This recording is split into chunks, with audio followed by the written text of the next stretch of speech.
Let's go. Always trust everyone to be themselves, but trust in the fact that you can see them well. I mean, so it's like, trust. It takes too much energy to not trust someone. I mean, it takes too much energy. You always gotta stay 2 steps ahead of them or whatever. Right. But trust them to be them. Right. To be themselves. Trust the snake to bite you. Right. Trust the lion to laugh. Trust the thief to steal from you. Like, trust them to be them. Too. But know them when you see them.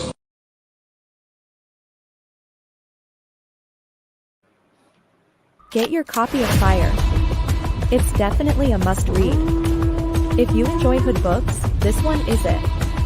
Just like the title of the book, it's officially Fire. Get it on Amazon, paperback or Kindle.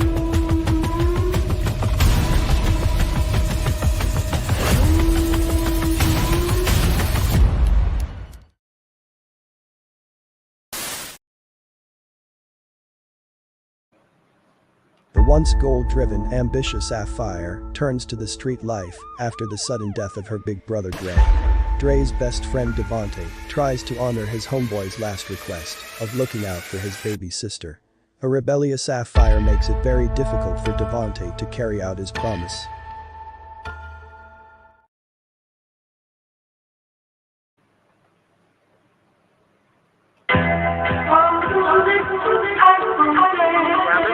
Bro.Nasir production.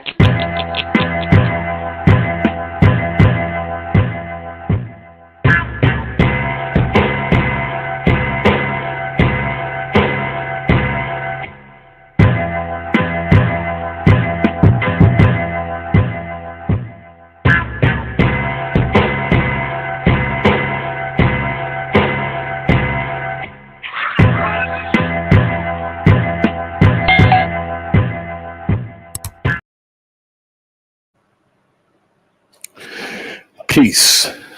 This is The Enemy's Public. I am Bro.Nasir. I hope everyone is having a good afternoon. I always wish that on people. I hope everyone is having a good afternoon. Yet this evening, we're going to discuss Yappers' Delight, Contrarian lying Negroes. Contrarian lying Negroes. You know, the Negro who always go the other way when our people are going in a certain direction. The Negro who really doesn't give a damn about the situation, but will have a contrary or alternate point of view about something for the purpose of merely making contrary content. To some of these Negroes, it's only content, while some of us are passionate and serious about what we're doing, serious about what we put into the minds of our people. Some of these Negroes with the larger platforms are so arrogant and condescending that they attempt to cross-examine a brother or sister's sentiment, narrowing it down to fake outrage. No matter what the discussion, these Negroes would rather be on the other side of our people. Then they'll use deceptive intelligence, saying that we are upset because they're speaking or thinking freely. That's what they say. You're mad because I'm speaking and I'm thinking freely. Every topic shouldn't be discussed by everyone. If as they used to say, don't get in grown folks' business. If we're having a discussion about something that happened 50 years ago and we're receiving knowledge from the people who were actually there, if we're receiving knowledge from brothers and sisters who were actually involved, if you are in your 30s or in your 40s, what you should do is shut your mouth and listen. It's very disrespectful and undermining to even attempt to say how another person is feeling when they are telling you how they feel. Social media is a gift and a curse. More so a curse in the wrong, loud-mouthed, arrogant hands, turning every discussion into a debate. Social media turns everyone into an expert to shit that they really know nothing about. Yet things are done for the sake of argument and done for the sake of being contrary, because the contrarian sticks out. The contrarian single themselves out, being the attention whore that they are. A contrarian would do and say anything to be the center of attention. They'll start beefs with people that they don't know and that don't know them. You know what a contrarian also does? When they has absolutely nothing to present as content or as a content creator, it's so typical and predictable for them to do a stream about those who came before us, talking about how much they failed and how they're sellouts, COINTELPRO, and Boule, while being an absolute whore on YouTube. They actually want you to pay them to listen to the bullshit they're talking about, while most of it is vomit, outright damn vomit. And people talk about regurgitation. Listen to the regurgitation that is spewed on a lot of these channels. Now, our people like the smut. The nastier, the more disrespectful, the more our people gravitate towards it. The more it's cost us, the more it's costing us. Our people wake up and look forward to it. All this cosmology, bullshit, keep your head to the sky nonsense, while our people are catching hell down here on earth. But some of us would say Tariq Nasheed and Lord Jamar are the distraction. The thirst for controversy is shameful and deplorable. I'm going to ask our people, what's going on today, my people? What's really going on? Not trending topics. What's going on? I said it before. 6 toes, 8 toes down niggas, stay away from me unless that's all you have. If you only have 6 and 8 toes, I know that's all you have and you're giving me your all. And I'm going to consider you as thorough. Yet some of these Negroes, these contrary Negroes, lift their toes up, never planting their feet on nothing concerning our people. A contrary Negro is an in the way Negro. A contrary Negro, always on the other side of our people, is an in the way Negro. Guess what happens when you're in the crossfire? If you don't know by now, keep your ass there. Why is it always some Negro who worries about what other people are thinking about our people, attempting to serve as their lawyer, making their point and cross-examining our points? I will never, and I can't trust a fool like that. Always on the other side of our people. Always got to say, you got to see it their way. We can't trust fools like that who always want to see it somebody else's way. Now, I'm going to play, I'm going to share my screen, and I'm going to show the deception and the lies of an individual who delights in being a contrarian and using lies, outright lying and being disingenuous about something that he know nothing about.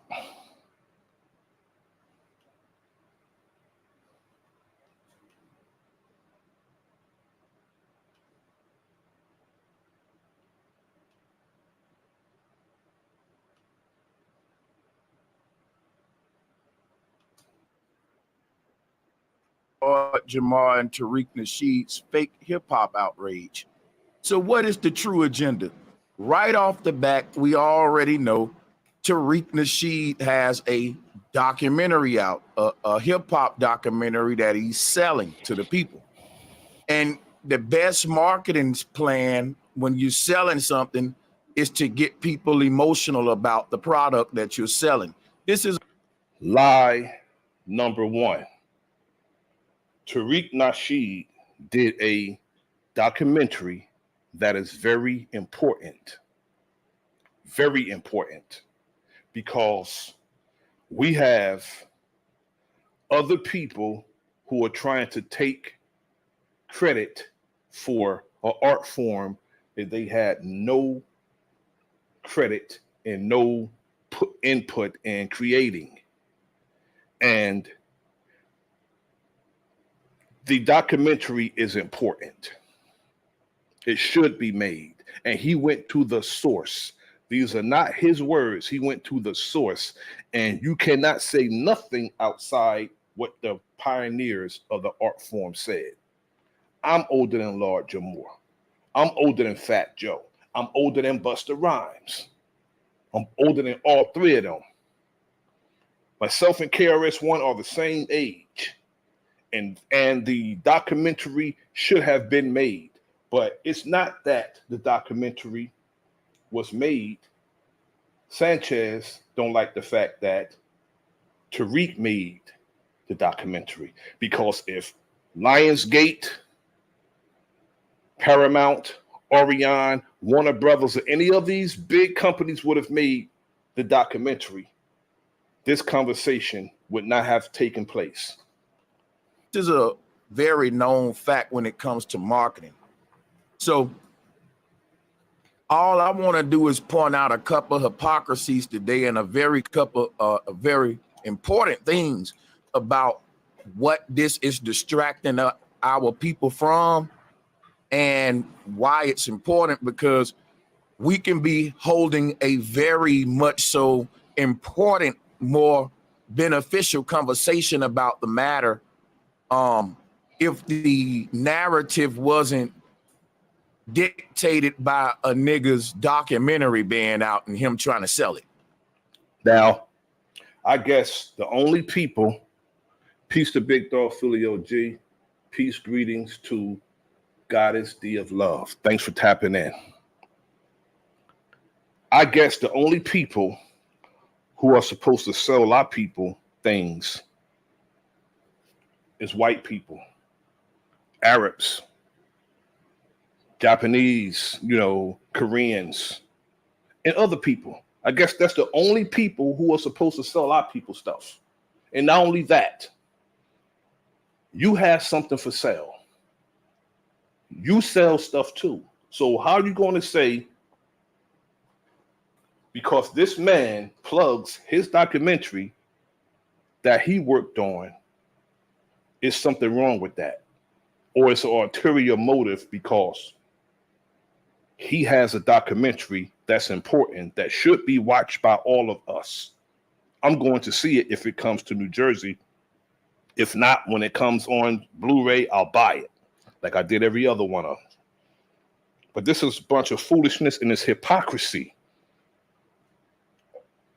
Because Tariq made the documentary, there's a problem. And I think that's the only problem, is because he made it. Right? Because if I'm trying to sell black people some, I don't want to get them bent out of shape. I want to kind of work them up. I want to put them in good spirits. I want to cater to their ego. And oftentimes to do that, I have to, not tell the truth if you're going to do that a lot of times. Not all the times, but the truth hurt. And if somebody just making you feel good, and then at the end of that feel good is, hey, go and buy this, then you ought to know this. This is outright hypocrisy. Outright hypocrisy, and this is self-hate. This is all hate. All of this is hate. Don't hate on the brother because he did a crowdfunding and he did this film independently, did all the traveling with his people and documented the culture. The culture should be documented because people are trying to steal the culture and say it's theirs. I was there.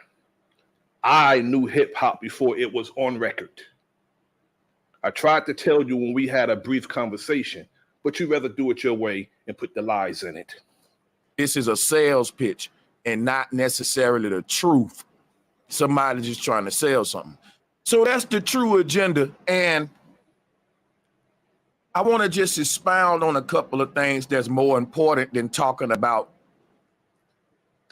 who created hip hop. It's more so who owns hip hop. And what now, changing the narrative is deceptive and it's disingenuous because the conversation is who created it. That's the conversation. Changing the narrative and changing the conversation is deceptive because we know who own record companies. This is branch knowledge. And he's depending on the people who's listening to him to be slow and attention deficit.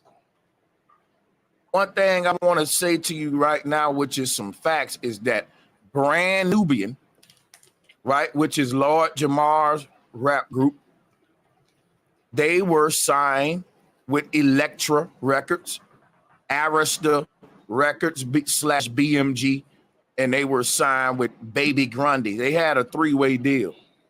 All right. The founder of Elektra Records, right, which is right here, it's a Warner Music Group. Now, to people who don't know about Lord Jamar had the famous role in Oz. Who remember that? Lord Jamar had a very short-lived role in Oz. That role was very short-lived. He was Supreme Allah. I want to let everybody know who we dealing with.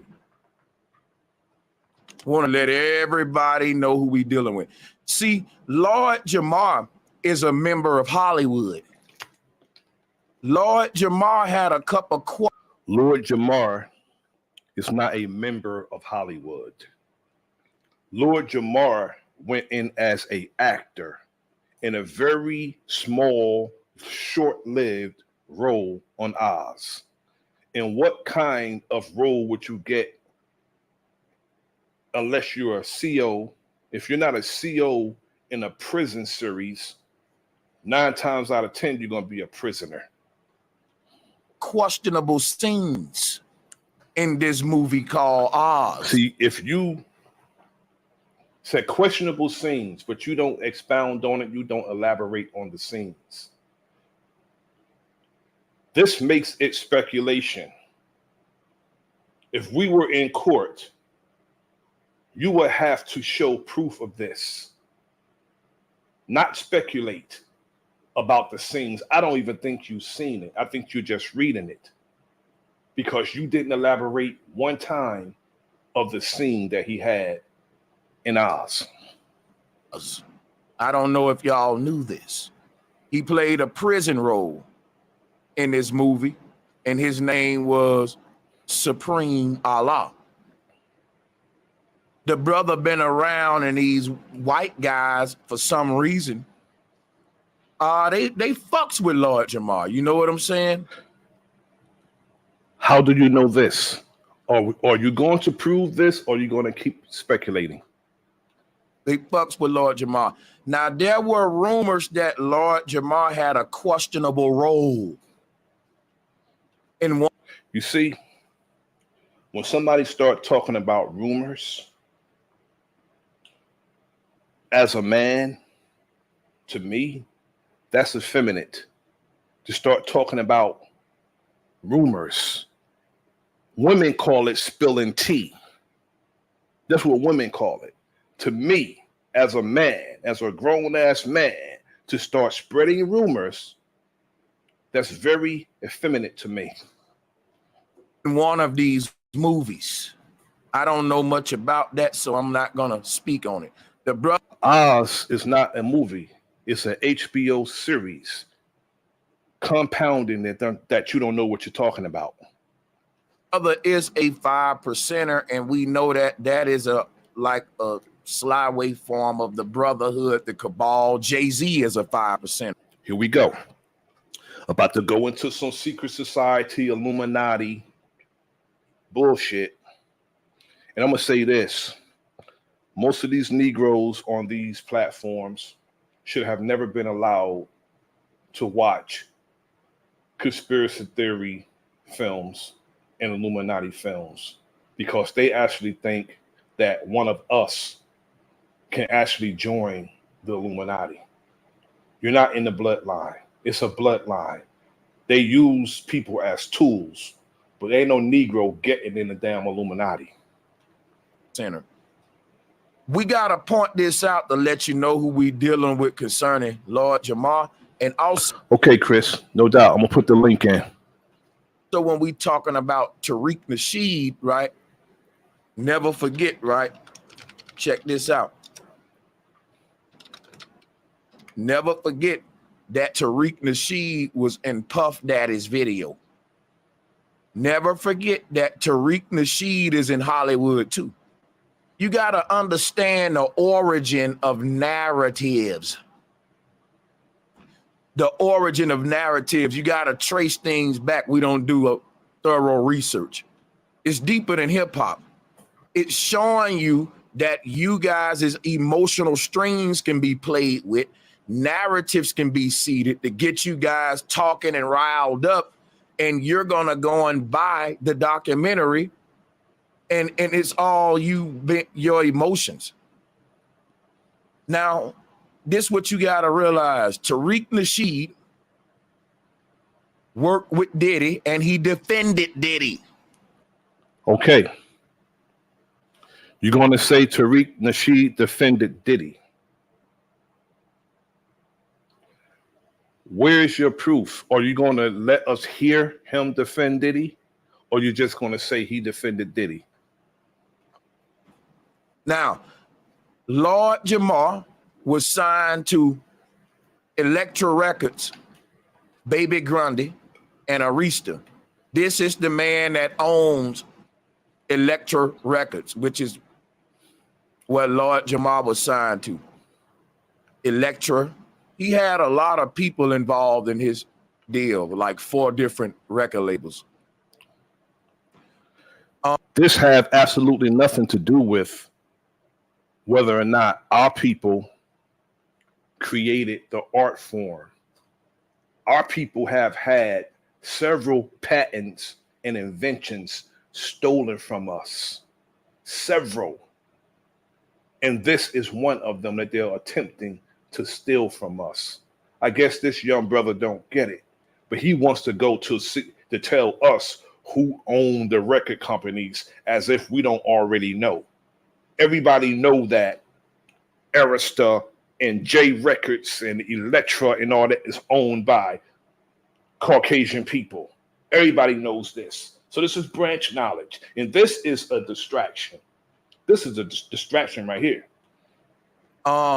You got to keep in mind when Lord Jamardin was coming out, it was during the neo-pagan movement. Let me go and show you what that is. This was, let's read. Let's come on. I came to educate. Do y'all want to learn about hip hop today? By the way, how you doing?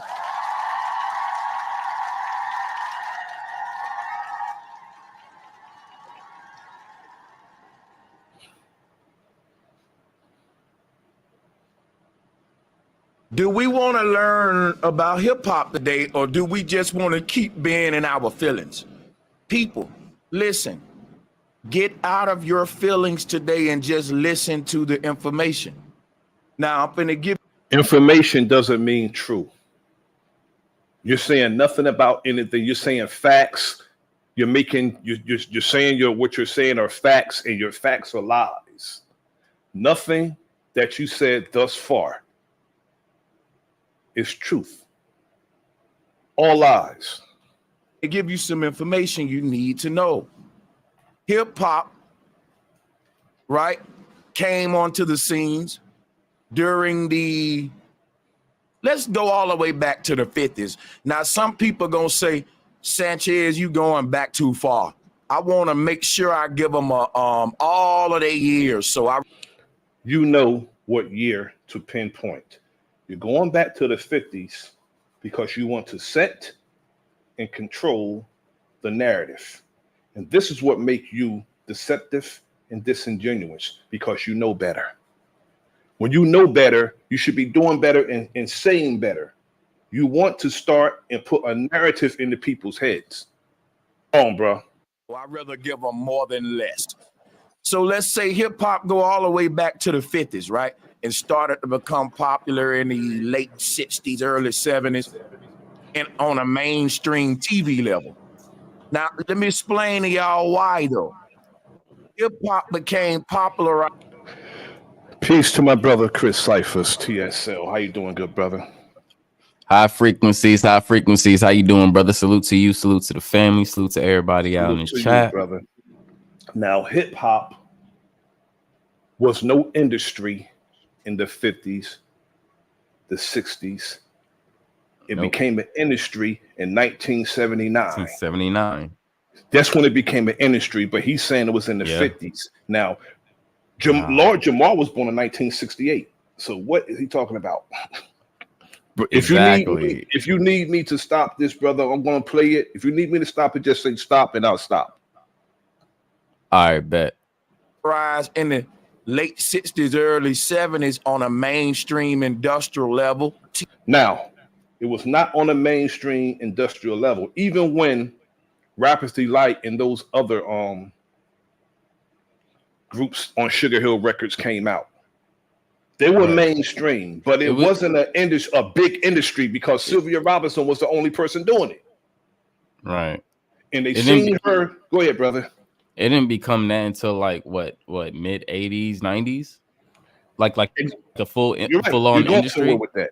Exactly. When it became big because first, white people wasn't messing with hip hop. Nope. Hip hop was, as KRS once said, a passing hope or phase with a rope.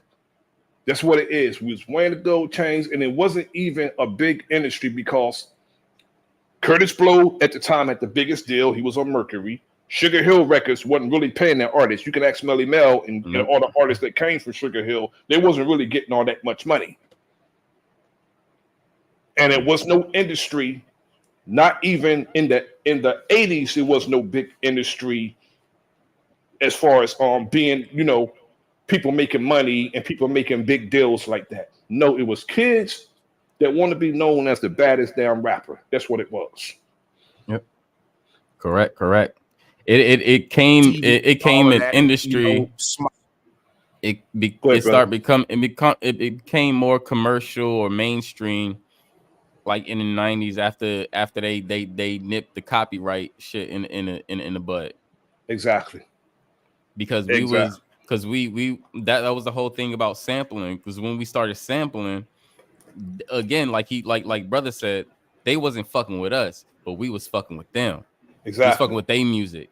So we was taking their shit, mix it, bam, do whatever they do to make it seem a little different or whatever, or put it down as a sample. Copyright law came. After that, that's when it came to motherfucking goddamn a big industrial business.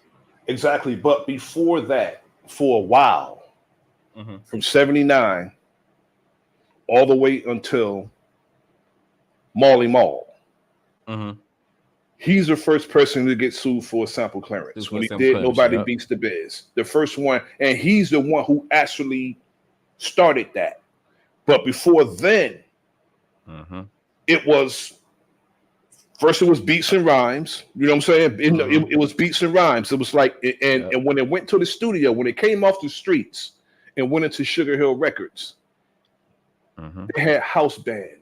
Any hot record that came out, they played it. They took snippets of it and they played it and they formatted it into a hip hop song, but it was not sampled and using other people. They was using other people's music, but it wasn't sampled. They were still getting sued because Chic sued Sugar Hill for Good Times for Rapper's Delight. But it was no sample. They actually had house musicians, and I know a few of them. I knew Keith LeBlanc. I knew Eric Fletcher. I knew these guys. And it was no industry. It's not what this brother is saying it was, taking it all the way back to the 50s, because first, none of these guys were even born then. Yep. None of them was born. I'm none of these guys was even born then. Small Hats funded it. And during that time, you had... And what's crazy about that, how could you call somebody who is the executive director, who's putting the money to package it and make it a product, a Small Hat? We love repeating shit that we heard that makes no damn sense. How is an executive director a Small Hat when he's the one fronting the money? Makes no sense to me. That's ass backwards. At groups like Brand Nubian coming out during that time. So, you know, Brand Nubian wasn't out that time. Brand Nubian came out 1989. 89, yeah. Because my mom used to listen to them all the time with me growing up. They came out 1989, bro. And I'm 86, so it was like, what the fuck? That's when Brand Nubians came out, because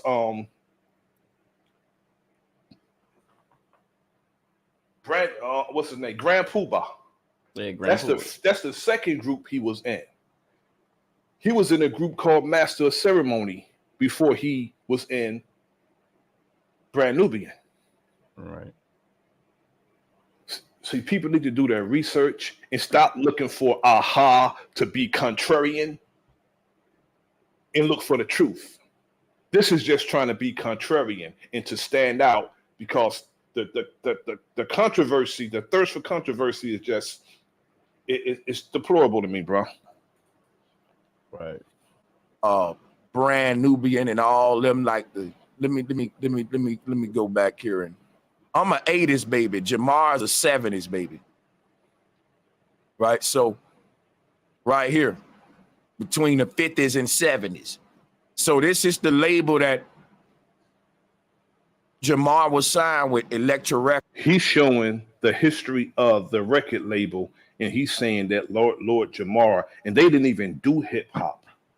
Elektra is a subsidiary of Warner Brothers Music, yeah. But They started that just to do hip hop, but it was after the fact.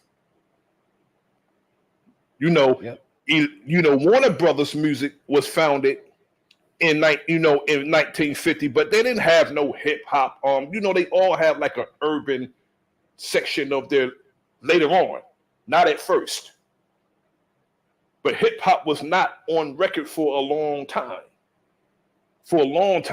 And it wasn't big for a long time either. It was not big. It was just Sugar Hill Records. Then you had Tommy Boy came later on. But Sugar Hill started off being Enjoy, a small record label. Enjoy first, then Sugar Hill, then Tommy Boy came later on.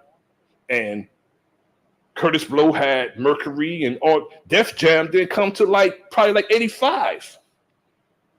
Yeah. 85. And, PC Boys and LL Cool J, flagship artists of Def Jam. Those two. Records under this white Jewish dude, Jack Holzman. I just want to educate y'all today. We just walk with me. Public Enemy is who Professor Griff was signed with. Now, we're going to play a video about Professor Griff in a minute. Why do we want to? Professor Griff was never signed with Def Jam. That part. Chuck D and Flavor Flav was signed. Uh-huh. Chuck D brought their crew and paid them with what they got paid. Get your facts straight. The only record deal Professor Griff had was with Luke Records when he got. I'm gonna play this. Then I'll expound on why he was kicked out of Public Enemy in 1989. I know my shit. You should have asked me. I want to play this video from Professor Griff because Professor Griff and Lord Jamar are peers. Professor Griff and Lord Jamar are not peers. Professor Griff was born August 1st, 1960. Lord Jamar was born September 1968. And not only that, I don't care if they was born the same day. And because they're peers, that don't mean they have to think alike. That's why your brain is in your head and mine is in mine. Think for yourself. Meaning that they both are hip hoppers that come from the era. Check. Non-check. They both can be considered OGs of the era, historians of it. Boom, boom, boom. Now, if these brothers are both. So if they're historians, that means they know what they're talking about. Why would you refer to them as being a historian? And then you're trying to debunk what the hell they're saying. Makes no absolute sense. This dude depends on his listening audience to be stupid and slow and with an attention deficit. He depends on that shit. Both peers coming from the same era, same background, same expertise.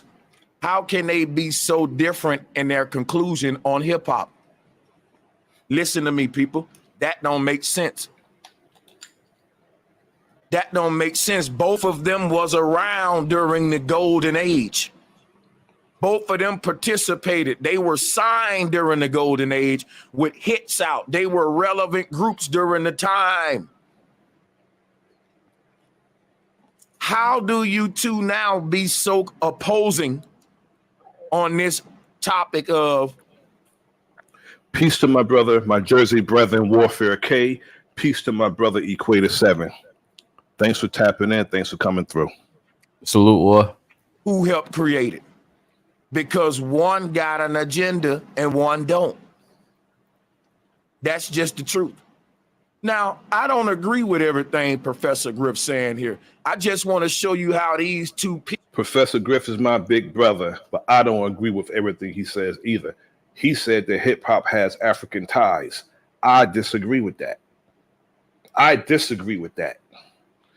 And this proves to you that I'm no bobblehead to nobody. I'm not going to nod my head yes to everything somebody say. If I disagree with something, I'm not going to disagree to be disagreeable. I'm going to have to actually really feel that way to disagree. I think hip hop, I know for certain hip hop was created by Black Americans. Nobody else. Everybody else came later. Mm-hmm. Peers, they don't agree with each other. You know what I mean? And that's a problem. Let's get to some more receipts. Because we finna really go in here. Why? What? See, because Lord Jamar, Tariq Nasheed, Professor Griff, make no mistakes about it. All of these guys are part of the cabal. Listen to this bullshit. They are part of the cabal. Some Illuminati secret society bullshit. This is shameful. And I ain't gonna even sugarcoat it. All right. They are Hollywood people who had major roles in major films. They are connected with major motherfucking small hats. They are not connected to no small hats. I mean, they used to be connected, but when was the last time Brand Nubians did an album? All right. When was the last time they did? They don't even got a fucking deal now. And everything Professor Griff put out is indie. And everything Tariq Nasheed put out, he does crowdfund it and do it indie. So what is this brother talking about? None of this is making no sense. Outright deception and disingenuous lies. When I say that they're part of the cabal, that mean that they can't be around here saying too much about the small hats because they in the bed with them. You're eating. Now, this is the point I wanted to get to. I don't know how old Sanchez was in 1989. I don't know. I know I was in my 20s in 1989. Grown ass man. Professor Griff had a meeting with a dude named Dave Mills. And Professor Griff went in on these small hats. And he referred to the books, The Secret Relationship Between Blacks and Jews, which is the reason why he was kicked out of Public Enemy, because it was an uproar about what he said about the Jewish people.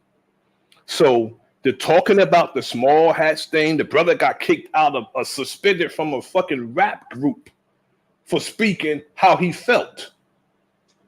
So that research should have been done before you open your mouth about somebody. And not only that, these oaths, please don't speak about somebody taking an oath. With them. How Professor Griff speak up on the small hats? Guess what these niggas come and do? Several times. Brother Chris. Yes. Have you ever heard Professor Griff speak about the small hats? No. I'm talking about, did you ever hear him speak about Jewish people, like going in on them? I heard him. Yeah.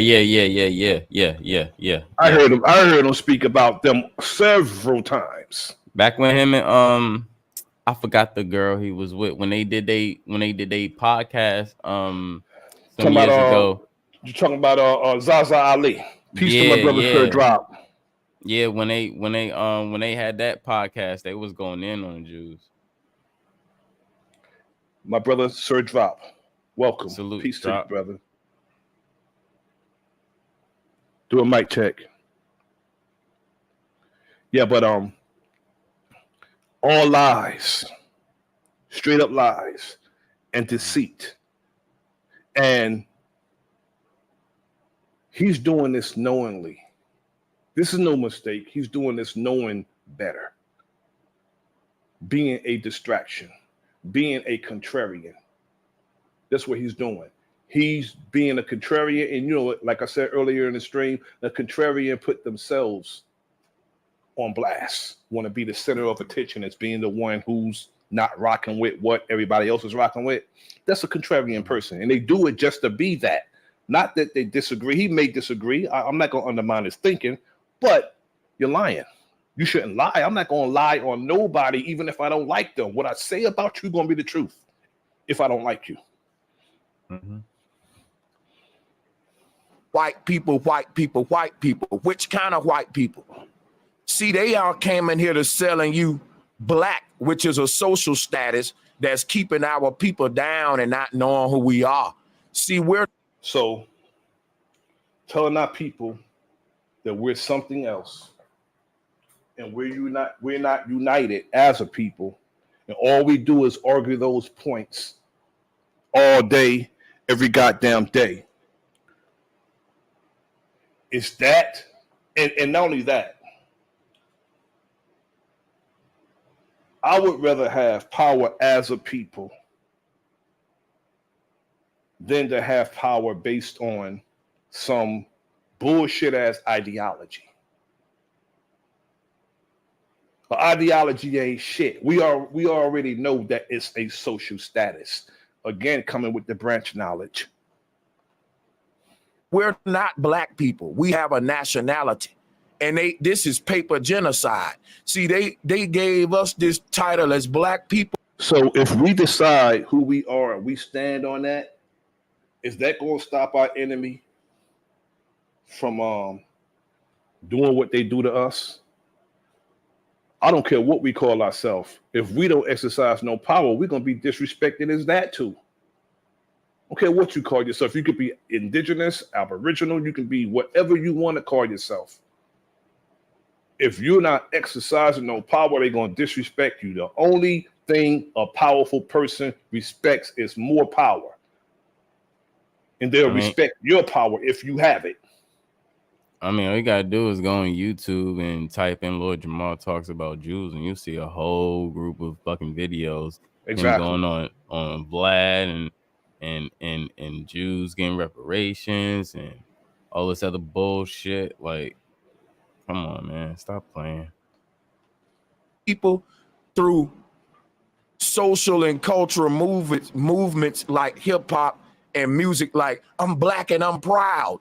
TV shows and media things like that. But black is a classification and a social status that means you're dead at law.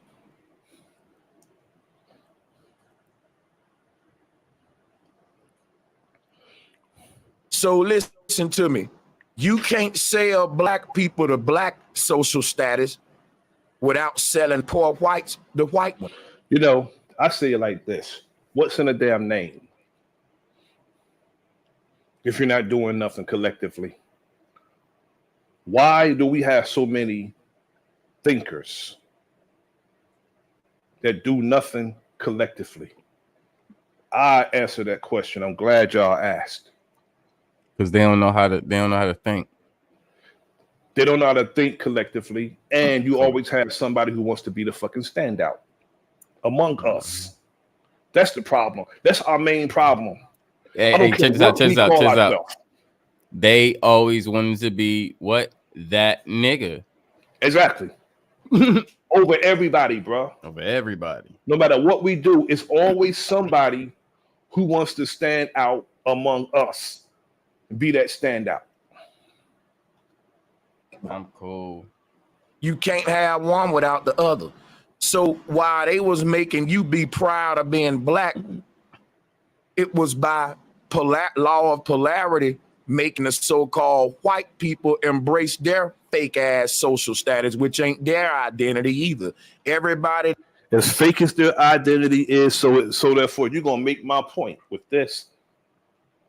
Okay, they got a fake identity, okay? But who's on top with their fake identity? If both identities are fake, in which he said, why is their identity, their fake identity, over our fake identity? If it's a social status, it don't matter what you call yourself. It's merely a motherfucking name.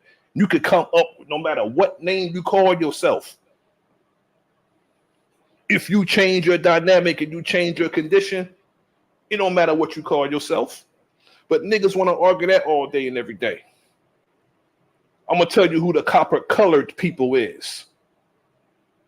Okay? The copper-colored people is white people. They're the copper-colored people. If y'all want to know the answer to that question, they're the copper-colored people. Because they're the one who go into those tanning salons and lay down for hours and get colored. We're naturally copper color, but we're not colored. They get colored. We don't get colored. They get colored, trying to look like us. Nobody color us. Whatever color we are, we're natural. So we didn't get colored. They asked, who are the copper colored people? You got to watch your wordplay. Copper colored people are white people. We don't go get tanned and get sprayed. And get sprayed and stuff and baked, get the stuff baked on us. We don't go do that. The copper colored people is them.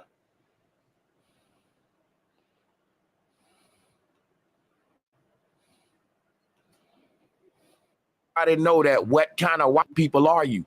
You got to have, are you Irish? Are you freaking Sicilian? Like, give me what's your nationality?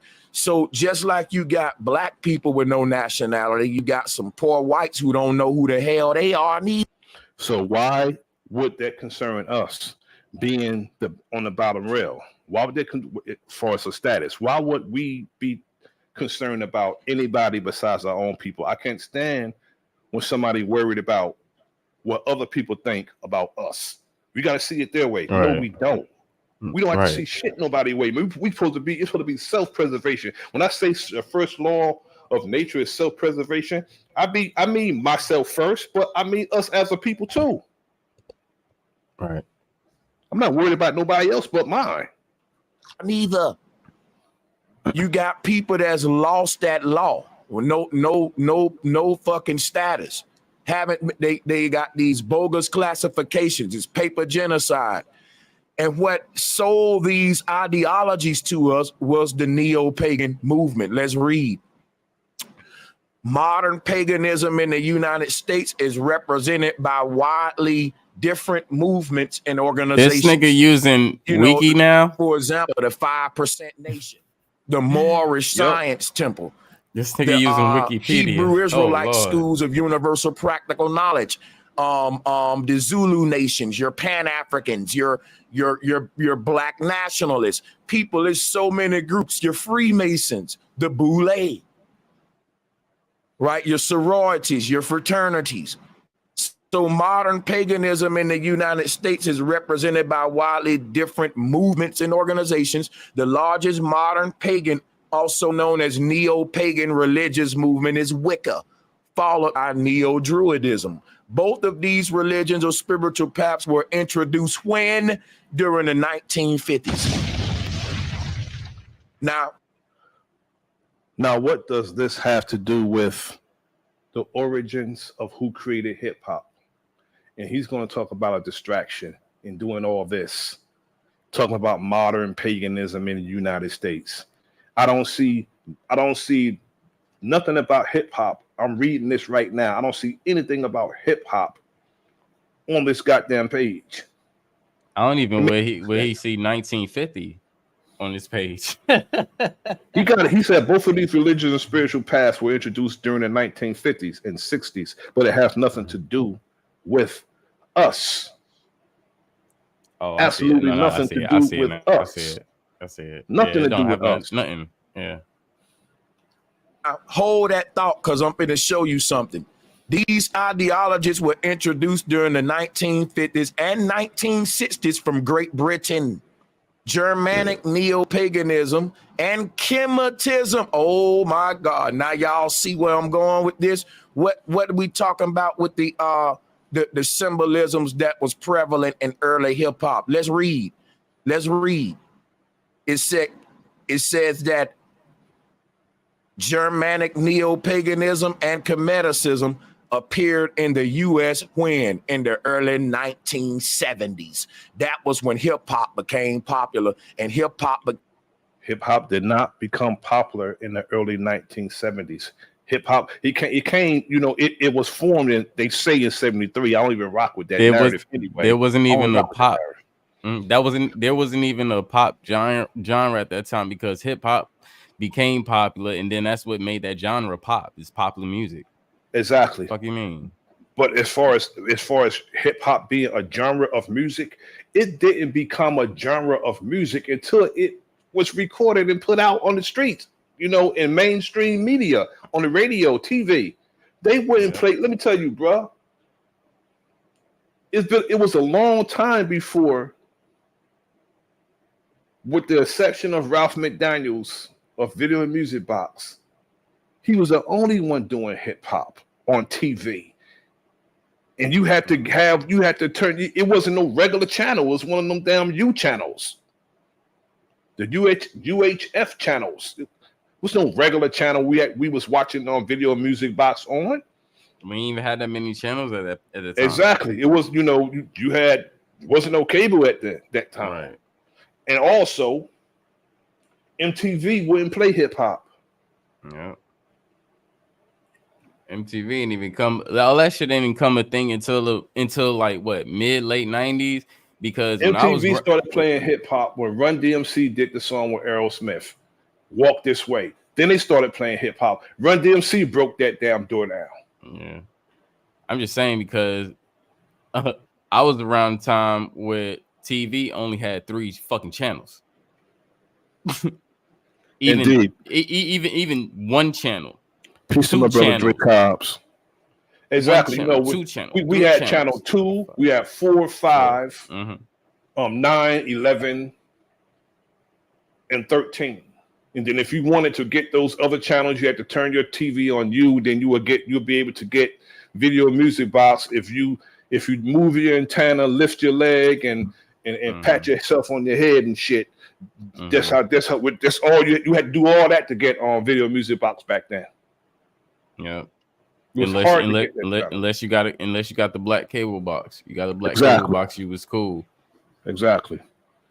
But I'm from the era where you had to get up and turn the damn TV. Yeah, that's the same era I'm in. we didn't have remotes. You know what I'm saying? You had to turn them knobs. My father had 7 remotes. TVs we had didn't have a remote. You had to go, and it had 2 knobs and 3 fucking buttons. My father had 7 remotes. He'd call one of his children, turn the TV for me. That's how he did it. Became industrialized by small hat. That's how he did it, bro. I just got that. I was like, oh shit. Y'all was the remote control. He called one of his kids, turn the TV. Hey, Junior, go ahead and turn the knob to the right twice. Hats. Why is that important, Sanchez? Because the small hats was not going to industrialize this doggone cultural art form if it wasn't nothing in it for them. Okay, and it's deeper than money. It's about power with them, and it's power over the minds of the masses. And there's no... Now, this is some truth that he's telling. But this didn't happen till later on. Yeah.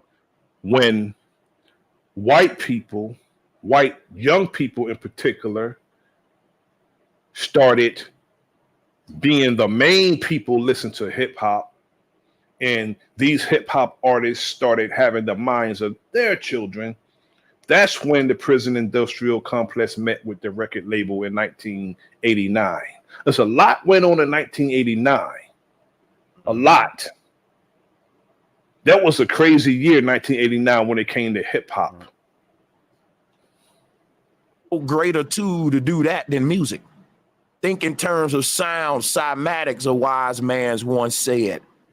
Whoever controls the waves in the ocean controls the fish that's swimming in it. Now, check this out, guys. Check this out. It's a battle for the minds of your children. Now, they introduced the rebellious mindset into us by saying, fight the powers that be.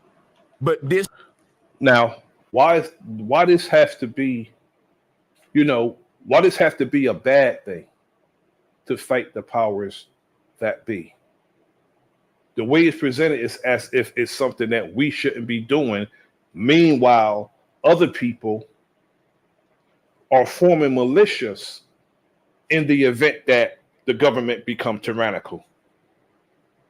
This just crazy to me.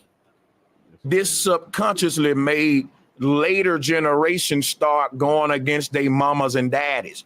parents just don't understand, because the powers that be are the ones directly over your roof. Parents just don't understand was just a jokingly ass song. Come on, let's not take that serious. If you're a teenager trying to find an identity and the music is telling you to rebel against authority, that's going to boil over into your own parents. So that didn't come till later. Fight the powers that be, fuck the police, express yourself, self-destruction, telling us to unite. We're all in the same game, talking about uniting and stop killing each other. All these things were done in the golden era of hip hop. We can't talk about what's going on now and what hip hop has become and put it back when hip hop just started, because it wasn't even like that. Now, when they started making social conscious hip hop, I mean, the message was a start of it, but people did songs like that message. Melly Mel did his verse of the message probably like 3 or 4 times for 3 or 4 records. So it came actually before the song, the message. He just added that verse to what, Duke Booty said on the message. But social commentary is always been in our music. If you go back to Curtis Mayfield, Isaac Hayes, and even James Brown and James Brown and others, Stevie Wonder and Donny Hathaway, they all did social commentary in their music. That's just the way we are. It opened up the gates for us to do what the music tell us to do and reject any other form of authority. But why would authority allow black groups to get up there and say fight the powers that be if they was talking about the white man? I want y'all to think with me here, because this is deep. Because they have freedom of speech. NWA was sent letters by the FBI. They were arrested for doing a song "Fuck the Police," but when they went to court, the judge told them they got a right to say it. Yep. If you got thin skin, that's on you, but they got a right to say "fuck the police." That's why they were allowed to do the songs. Deeper. This is a deeper conversation we need to be having about hip hop. Now check this out. Kemetism appeared in the 1970s. Kemetism is a Pan-African spiritual system that glorifies Egypt shit. We already know we call them Hoteppers. So I don't know if this make it bad or if it make it good. But what I'm saying is this didn't come into hip hop. I didn't see any of this to probably like 82 when I've known of an Africa Bambaataa. I didn't know of him until I heard Planet Rock. First time hearing about him was Planet Rock. Before then, I knew nothing about him. It was all about Treacherous 3, Spoonie G, Sequence, Funky 4+1, and Crash Crew. It was about them. I knew nothing about Tommy Boy Records, period. Nothing about that. So when we see the Isle, which is what we see Kendrick Lamar destroying on the Not Like Us video, y'all got to realize, right, that a lot of these niggas in the industry is not like us. Okay? It's deeper than Drake. This is a symbol from Kemet. This is Bohemian Grovism. This is Moloch. This is a staple of hip hop. Let me break some down to you about hip hop. Peace to my brother Dre Cobbs. Hip hop became popular in the 70s, right when the Kemetic movement became popular. Why is that important, Brother Sanchez? Because black people were looking for an identity. And this is how. Why is he putting hip hop artists, making them synonymous to Bohemian Grove, knowing that no damn rappers can go there? This is just plain all over the place. This is all over the place. It makes absolutely no damn sense. Can you hear me? Can you hear me? Yes, sir, we brother. gave- Loud I and want to clear. know why is he putting comedic shit in the beginning of this shit anyway? That didn't have nothing to do with it, bro. What are we Exactly. talking about here? Right. Exactly. Motherfuckers Wasn't was nobody- nobody was No, not spray paint, no fucking eye horse on a train or anything. right. Like the fuck, like Nobody wasn't rapping about no damn Kemet, any type of pharaoh. You know what I'm saying? No, sir. No, sir. We were not. That part. No, I didn't hear nobody doing that, bro. Nobody doing that. To me, that came, like you say, 82 in the late 80s. That's when they, you start hearing them rap about, having some type of African presence in hip hop. You know what I'm saying? Gave us one, but the identity. Exactly, bro. Go ahead, good brother. I hit that by mistake. Go ahead. Yeah, and I'm just not understanding how he tying Kemet into that ain't got nothing to do with it. To me, that's pseudo as fuck, bro. But yeah, go ahead, play the video, man. It's pseudo as hell, bro. I agree. Identity they gave us is a fiat identity under a fiat government, and the way we identify ourselves, it will never give us power. But we identify ourselves in a way that would allow our power to be exploited through industries. One being the music industry, which exploits us with prison, with death. Death is a big time business. Don't forget that. Fashion, ignorance. They can kill so many birds with one stone. Let's get back to Lord Jamar and Tariq Nasheed. We're talking about guys that are directly in the music industry. They got small hats numbers in their cell phone. Lord. You hear this? Do you hear this? He checked their cell phones. If you know that Lord Jamar and Tariq Nasheed got small hats number in their cell phone, you're a goddamn agent. If you know this for certain, that means you're able to get into their cell phones and know what numbers they have in their damn cell phone. How you know this? If you're speculating, say it. Ain't gonna say that. Or Jamar you got to remember, this is the man that worked with Vlad TV, y'all. We're gonna let him come up here and have fake outrage like that? You gonna let him go up there and listen at me what I'm telling you now? Listen at what I'm telling you. Let's pull it on up. This man is up there now talking about culture vultures when he worked with the biggest one. Oh my God! Listen, he didn't work with Vlad. He was just doing fucking interviews. He was just doing interviews. He didn't work with Vlad. He was even telling Vlad about culture vultures and all this other shit. Like, he been talking about that shit. Like, and exactly. Vlad, and go ahead, brother. Vlad is one of those exploitation sources that he's talking about. But Lord Jamal was not working with him. Lord Jamal was just doing interviews and shit because that's what fucking goddamn Vlad fucking do. He like people who's gonna cause some type of uproar or some type of shit that's going on because it's media, and he used that. Yeah, Vlad. Is the get indicted. He's the get indicted hotline. That's what Vlad is. Exactly, and he'll get you fucked up. Big facts. I want to touch on something he said about identity. Nobody rapping about no fucking identity when we started, bro. Get that from it. Exactly. Right, and it couldn't have been no African. No identity. And it couldn't have been no African American in the fucking 70s, because in the 70s there was only Afro Americans. Exactly. So like, but they even and that's facts, Chris. And they wasn't even rapping about that. You know what I'm saying? Most of the stuff that they was rapping about was police shit and shit that was going on in the neighborhood that we all could relate to wherever we was at. You dig what I'm saying? I'm not understanding that the identity is what's happening present day shit.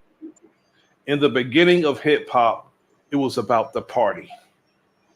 Period. It was about the party. That too. It was about I'm the baddest MC, and it was about the party. Every hip hop record that came out from like 79 to until when they started getting into telling us what's going on in the neighborhood was about the party. And that's like a 5-6 year stretch before people started talking about, what's going on in the community. Yep. You had several like a 5 year stretch. It was just about the party. Yep, you had several MCs in the building. You had several DJs, and several DJs was even set up. Like you had 3 little DJ little setups going on because motherfuckers was in there mixing and cutting shit. Exactly. Man, stop fucking playing, man. Y'all were just never been doing business with no small hat like Vlad. But you know why it was so easy for you to do it? Because you've been working with him your whole life. This was his boss at Electra, y'all, right? See, I don't understand why some of our people think that because you do business with people, that's a bad thing, that you're not okay. If you don't do the business with who's doing the business, who you gonna do the business with? Please find somebody else. They're just gonna find somebody else. You have to do business with who's doing the damn business. All right. And in fact, bro, like I want to elaborate on about the party. It was about the party. The MCs was trying to get the party. DJs was trying to get the party. I was pretty much hip hop right there, which was turned now into you have to pay to go see these motherfuckers on stage. The stage was the party itself. Big facts. There was no shows in the 70s. Who was selling out? Bro, and if it was big facts, it was so easy to get in those shows. Bro, let me tell you something. When I went to the Fresh tour, when I went to the Raising Hell tour, when I went to those tours, bro, I had tickets that I could slap Run 5. You know what I'm saying? I could slap Run 5. Run can go to the end of the stage and slap me 5. LL Cool J could say, "You hold it for me." That close, $35. You're not getting nothing on a floor. Or on the floor, that shit costs. You may get you $100 and some tickets all the way up, or you can change the down bulb in the stadium today. But back then, it wasn't like it is now because it was marketed and packaged, and it became an industry. But back then, it was not an industry. It did not start as no industry.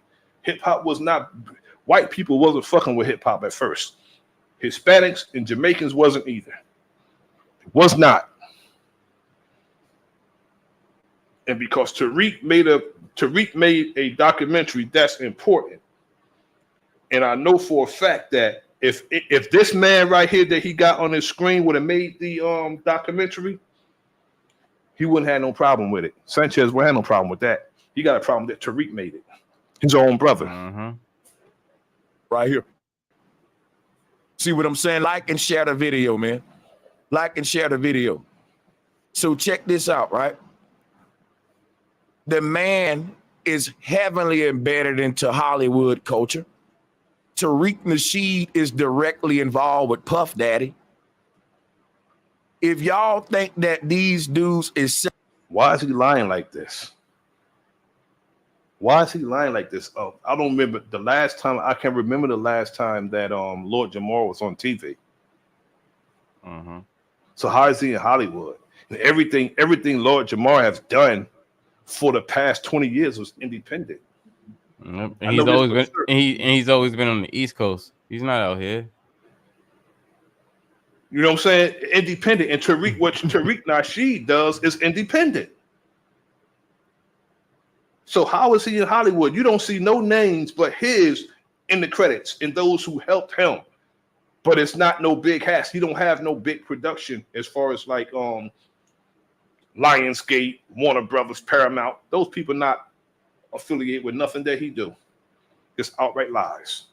And I don't like when people try to draw suspicion to brothers and sisters, calling them, you know, they are part of some secret society. If it was a goddamn secret, none of us would know about it any damn way.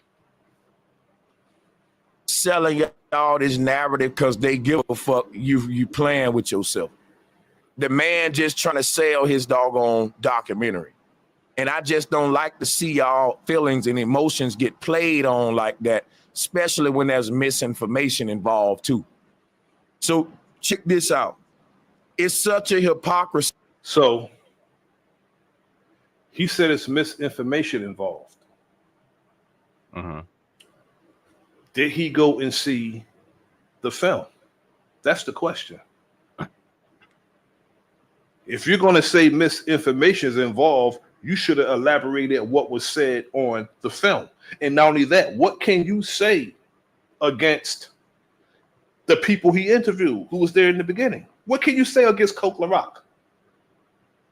What can you say against Shyrock? What can you say against anybody that Tariq Nasheed interviewed that's old enough to be your goddamn mama and daddy that was in hip hop? That don't make no fucking sense. Yeah, that's crazy. Now I found this. Check this out. The first big concert was in 1984. It was the Fresh Fest concert. Exactly, Fresh Fest. Yep. And that grossed 3.5 million. And Run DMC, Houdini, and all them, right? Yep. Exactly. I was there, exactly. Bro. Yep. And they say hip hop has arrived. I was there. That's the first. Grandmaster D was backspinning. Grandmaster D was backspinning, right? At the end of the concert, at the end of their show, he was backspinning. He was backspinning and backspinning. I forgot. I think it was Good Times. Good times. I think it was backspinning that, and then it was like, "Let's go." We kept backspinning, so they picked him up. After they picked him up on walking away with him, he was still backspinning. I remember that clearly. My brother and I snuck to New York to go see him, bro. I'm telling you. Yep. Me and my younger brother went over there. Pops didn't even know. He would have kicked our ass. He just found that out. Yep. Because rapping wasn't. Well, it was more of rap or MCing than hip hop. So it was like so on the music side, it was DJing and MCing or rap music. And they first used that. Well, they first used the rap music publicly term like 1978, which that brought the shift from hip hop because now they just focus on DJs and MCs. But it was no DJ inside no studio in 1979. Nope. Never. It was not. Nope. That shit did come to Jam Master Jay. Yep. That's when that shit came. Jam Master Jay. He the one started throwing cuts. DJ Cheese, word of mouth. He was start throwing cuts over the beats. He go in after everything done. He'd throw the cuts over it. Live cuts over it. And it wasn't like that back then. Nope. And then the music, the most you ever heard music in hip hop back then was probably Houdini. You know, with One Love, Funky Beat, songs, 5 minutes of funk. That's the most you ever heard music because Houdini didn't even record in the United States. They recorded in, I think it was Battery Studios in London. That's where they recorded at. They never recorded a record. They went to London and recorded because they said they want to focus. They want no type of distraction. They went to London to record all the albums. I know my shit. I read and I was around a lot of these people, bro. I was around them. Up now, like he's mad at culture vultures when he helped empower. See, it's niggas like Vlad TV get their status because our OGs do business with them. Now, listen, people, there are black podcasts that want a shot. There are young black podcasts that will love to have Lord Jamar, Young Boosie. See, this is his motive. He's telling us his motive on why he's doing this, Chris. I hear it. That's what he's doing. He's telling us his motive of why he's doing what he's doing. Black men to do business with them and help blow them up. Why they don't do it? Why do the 1090 Jakes, the Adam 22s, the Vlad TVs get all our legendary people? I agree with what he's saying, but this is his motive. Mm-hmm. If this is why you're mad, you should say it. But don't be disingenuous. They get the. This is a person that was around during the. He's a hip hop historian. He was with Brand Nubian. We give these people validation. You can't say that Vlad TV is a culture vulture if you're doing business with him. Y'all are buddies. Y'all getting a bag together. You're laughing in his face on these. Come on, Vlad. Ha ha ha. Come on, man. If you think he's a culture vulture, stay the fuck away from him and go do business with your own people that look like you and put them on. See, this is the conversation that need to be had, y'all. You know, in the dog eat dog world, if you're going to talk about being put on by somebody you revere as a, you know, a historian, you keep calling the man a historian, but you're dismissing what he's saying concerning hip hop. And not only that, you don't even want to deal with the subject of who created hip hop. You want to go to the industry and say who owns the record company. That's kind of slick, but it's corny. It's corny because everybody know that Lord Jamar don't own the record company. Everybody know that Def Jam is not owned by Public Enemy. Everybody is on a label. Everybody knows that they don't own that label. Luke owned his label. When Jay-Z came to Def Jam, Jay-Z came to Def Jam not with his hat in his hand. He came to Def Jam, so we want a distribution deal. A distribution deal is the equivalent of putting them on a block. Go out there and sell my shit. We don't need nothing from y'all but distribution. It's like giving somebody a packet, bring me this much back. That's what a distribution deal is. But I don't understand how Jay went from being a boss to want to be a subordinate. I don't understand that part. You know what I'm saying? I don't understand that part. That part. This is what we need to be talking about, people. Everybody don't like Sanchez, but you got to stop me when I tell a lie now. That's why I don't understand why he was able to continue this stream. Because he should have been stopped at the beginning. But if anybody told him he was lying, he's so goddamn arrogant and condescending, he would have argued with you. So why bother? So why bother? He started off with a lie. He started off being disingenuous, going back to the 50s when hip hop started in 1979 as a music genre. Before then, it was all fun and games. Am I right? I'm the baddest dude on the mic. It was not a music genre. And when Sylvia Robinson wanted to put it on record, people was against it. It was against it first. You want to record this, put this on the record? And then she wanted to take the DJ out and then have a house band. They really was against that. They did that reluctantly. It became a genre of music reluctantly. No MC wanted to do that. They didn't even want to do the message because they wanted to do the party jams. A brother, a professor that I know, he's a Jersey cat from New Jersey, wrote the message, wrote Survival, wrote New York, New York. He wrote all those songs. They didn't want to do the songs.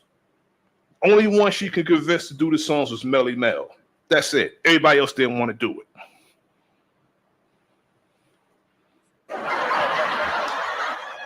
Now check this out, people. It is so many black podcasts out there. If Lord Jamar's so pro-black, why don't that reflect in his economic decisions? He do have a podcast. Can't just be screaming black power. You got to be doing black business, right? This is so hypocritical. This is so hypocritical. This is hypocritical here. This is somebody who don't even subscribe to the Black Power movement. Why are you talking about it? This is not what you subscribe to. So why would you even be saying anything about what another man does and how a man advocate for our people when you don't even subscribe doing that? Remember what you said to Q Butter, your plight, stop my plight? after he showed you his graduating class and all the children he's educating with his faculty and staff, and you said you don't even live around our people? Come on, man, stop that shit, man. You said you don't even live around our people. Yeah, his podcast is this damn white man. Yada I mean Godcast. And you're not a mean. Yeah. Yeah. He had that podcast for a long time. What are you talking about? Exactly. And you don't know what a person is doing. They could be saying one thing and it can be something else. Peace to my brother Key Norfolk. Thanks for tapping in. Now let me tell you something. When Professor Griff got kicked out of Public Enemy, he said, this is what he told me when I spoke to him on the phone. He said the only people that help it, all those Black Power cats that screaming Black Power and stuff on their records, he didn't get no phone call, no help from them. He said it was people like motherfucking Too Short and Ice-T and Luke that helped him. Oh, that's who it was. What I'm saying? You follow what I'm saying? It wasn't those cats that screaming Black Power on their records. It was somebody exercising Black Power because they said they liked what he was saying and what he was doing. So they helped him when he was down, when he got kicked out of PE. They helped him. So just because somebody's not screaming Black Power every other record, it doesn't mean they're not with their people. But when you say that you don't subscribe to that and that's not what you want, don't talk about those who are with it. Getting niggas locked the fuck up. And then when you fall out with the nigga, you want to call him a culture vulture. He was a culture vulture when you was laughing in his goddamn. Now, the reason why Lord Jamar, Godfrey, and others stopped fucking with Vlad is because Vlad told a lie about Minister Farrakhan, an elder. That's why they stopped fucking with him. And Lord Jamar said, you lied, told him to his face. You lied about the minister. You need to apologize to that man because he didn't say that. When he did the Criterion July 4th, 2020, which was 4 years ago. So he ain't fucked with Vlad in 4 years, man. The dude talking about. He stood on the principle. There's other cats that's still going around him. But Godfrey and Lord Jamar said they ain't fucking with him no more because they disrespected the elder. Yep, Godfrey, Lord Jamar, and don't tell me that a and snake. Raw Digger. And Raw Digger exactly had that podcast for 5 years, for the past 5 years. Exactly. But they was doing the podcast before then. He would just stop by there when he in the area. He would only go there when he in the area, but he said he ain't fucking with it no more because he's disrespectful to our elders. And the reason why Vlad did that shit because he wanted the minister to come on there. He said, I'm not going over there. And not only that, talking to somebody doesn't mean you subscribe with what they do. So what's wrong with having a conversation with somebody? Right. People can't talk to people. This makes absolutely no sense. Snake bitch, when we told you that motherfucker was rattling his tail 2 years ago.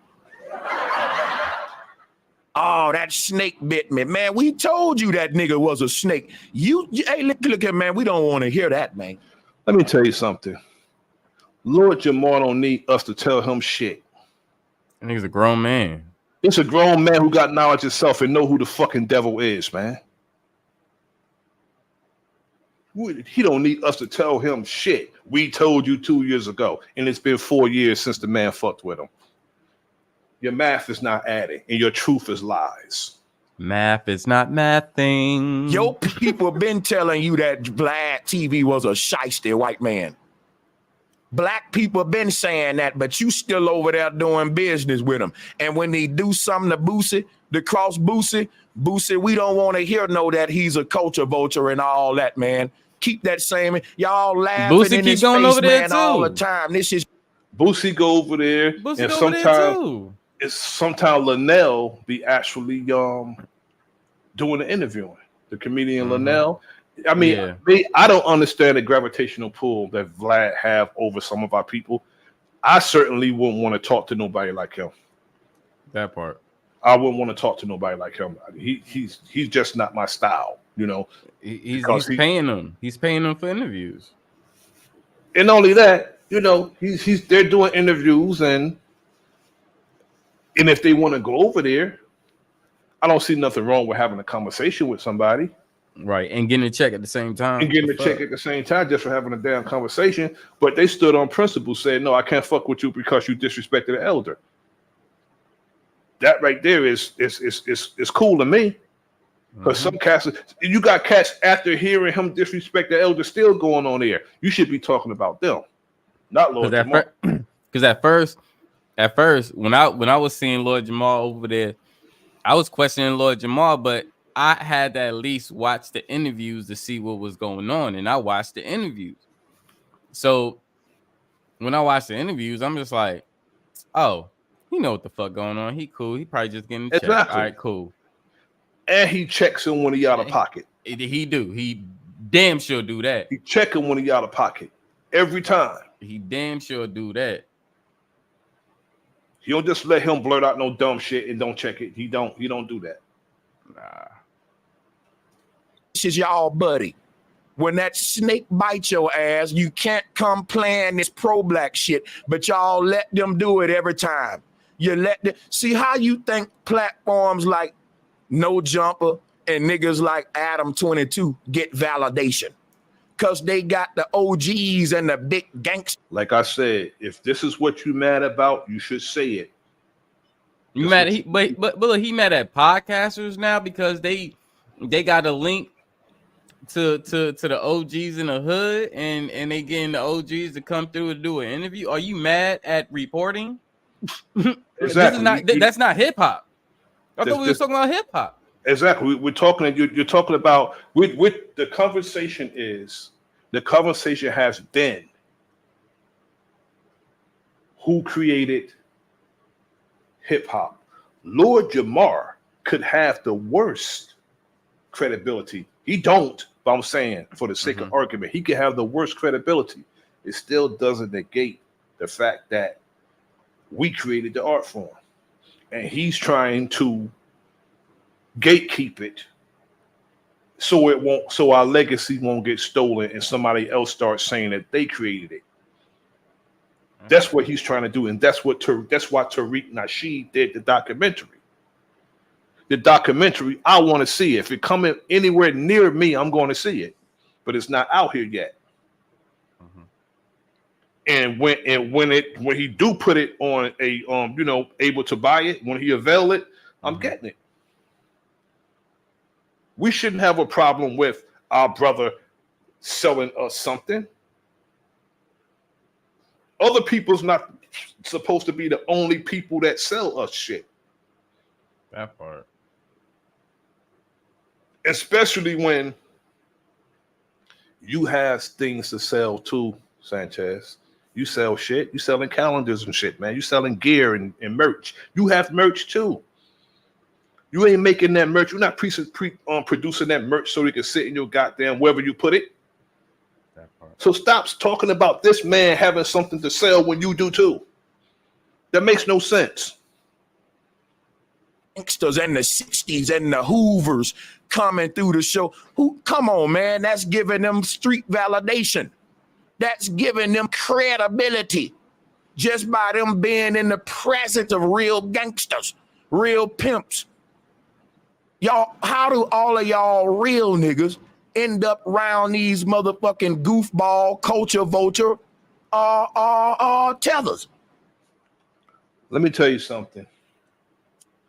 If you are not with a movement, if you are not of the culture, if you really don't care about the culture,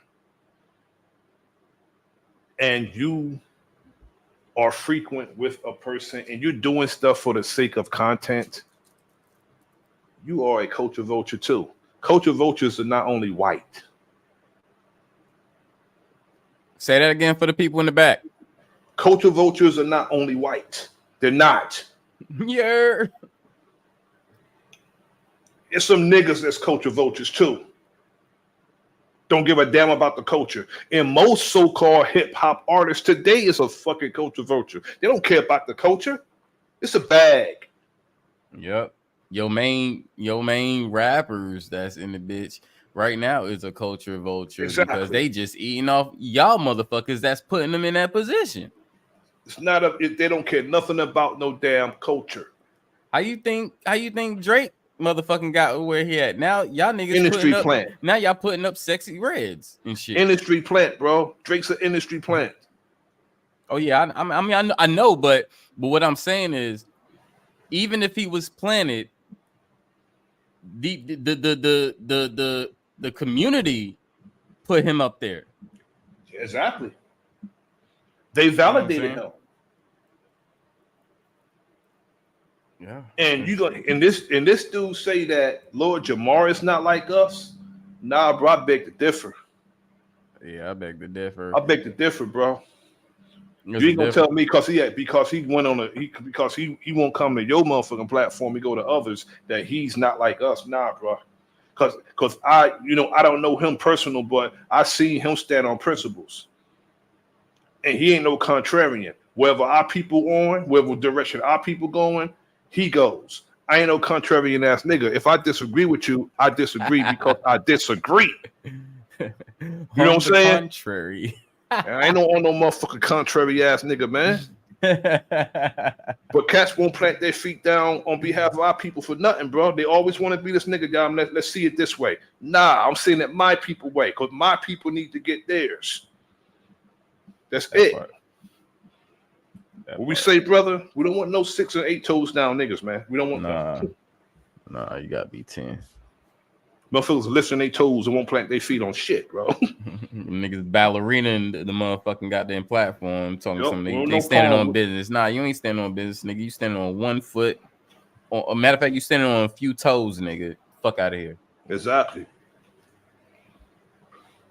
And then when shit don't go right, just like with Lord Jamar, what he did with Vlad TV, they do the same thing with Adam 22. It's not that shit didn't go right. If Vlad wanted to still go, I mean, if Lord Jamar wanted to still go to Vlad platform, he could have did that. But he stood on principle, said, I'm not fucking with you no more because you're disrespectful and you're arrogant and condescending and you're self-entitled. That's why my man Corey Holcomb, when he asked him to come to his platform, he was like, why the fuck would I come to your platform? Come to mine. Who the fuck is you? But Vlad, he said he didn't know who the fuck Vlad was. Fuck is you? I put to come to your platform for. Soon as something don't go their way, where he's a bitch ass white boy anyway, and he gay and he do a lot of gay jokes, but y'all was sitting around the gay jokes. Y'all was sitting right there and was laughing with it and playing along with it, getting a check with it. You could have went to black people's platforms. Didn't nobody make you do business with this white boy. Ain't nobody forcing y'all to do business with these doggone small hats. What does this have to do with who created the art form? And what is this actually proven that what Tariq Nasheed and Lord Jamar have is fake outrage, fake hip hop outrage? You're not proving your point. If you was in court, everything that you're saying would be inadmissible. Everything, because it has nothing to do with what the goddamn argument is. The argument is today who created the art form. It's not about who owned no goddamn record company and who Lord Jamar talked to in the business that he do. That's not your business. You put to mind the business that fucking pay you, not another fucking man. Mind the business that pay you. Right. Vlad is a podcaster. Vlad is got that one from my wife. Mind the business that pay you. Shout out to her. Shit, Vlad ain't nothing. He ain't no validation. He uses a podcast or a podcast channel that use hip hop to eat off of. Exactly. He don't validate nothing. He don't say like what the fuck is going on. What I'm saying is, no, I'm saying with Sanchez. You're right. Like, I'm agreeing with you. Yeah. Well, my sentiment is the question I have is, if you have if Lord Jamar comes to Sanchez's channel, why you want him on your channel? It would give you more validation on your channel. Lord Jamar was on my platform. You know what I'm saying? Mm-hmm. Or whoever else was on my platform. So you got to question if somebody's motives are impugned. You got impugned motives. Your motives are very questionable of why you're doing this. Besides being a contrarian. Because you can't tell a man how they feel. And you can't say why a person is doing things. Excuse me, especially when you didn't even ask them. This is undermining. And we shouldn't do that to none of our people. Undermine how they feel about something. This man been on records since '89. But he's been doing it before then. Man. So just like the same thing with Kanye West, you wanted to do business with these damn small hats when Sway told your ass to do it with your own people and with your own self. But you said that he didn't have the answers like a fool. Then you end up apologizing. Then you end up, goddamn it, when them small hats didn't do you right. Now you want to go back crying back up the Sway into the real grassroots that was telling you that from the get-go, nigga. How the fuck is Sway grassroots? He has a platform that with millions of listeners. How the fuck is that grassroots? That makes no sense to me. And I don't think that Kanye West to compound what he said, I don't even think that if Sway was grassroots, Kanye wouldn't even went to see his ass. Am I correct? Correct. If Sway was grassroots, you would see no LL Cool J. And Sway came from fucking TV himself. How the fuck he grassroots anyway? I just thought about that. Right. Sway's a former rapper himself. Uh-huh. So how the fuck is he grassroots? You didn't know motherfucking grassroots.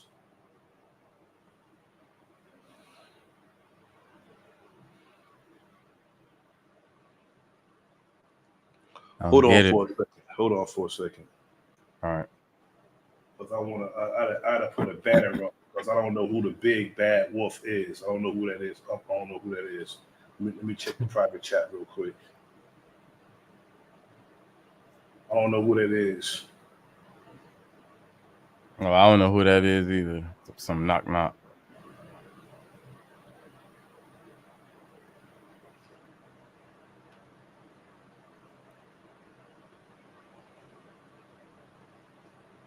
I don't let people up on. Oh, that's Warfare K. Oh, my bad, bro. No, I ain't doing that. That's Warfare K. He gets up. Warfare K gets up. He gets up when he come through. Peace, my brother Warfare.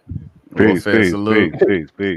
Yeah, I respect the gun line. I respect the ethics at the door. That's exactly how I need to be. So it's all good. Shout out to you, sir. Jay. What up, Chris? How you, Jay? What's good, fam? I'm good. High frequencies. How you doing? Warfare K come through. He gets in. That's how that goes. Appreciate it. Yeah, man. Salute to the bill. I just want to come for support, man. You know what I'm saying? It's an interesting part of the conversation y'all in. And so, you know what I mean? I just want to come support the bill, man. Y'all keep it going. But I definitely got a couple opinions on this as well, man. Brother, You're right. whatever you got, brother, I'm interested. Yeah, Trust. go ahead. For sure. Keep building, and I'm gonna get right in there, right where I fit. No Neanderthal. Indeed, no doubt. No Neanderthal.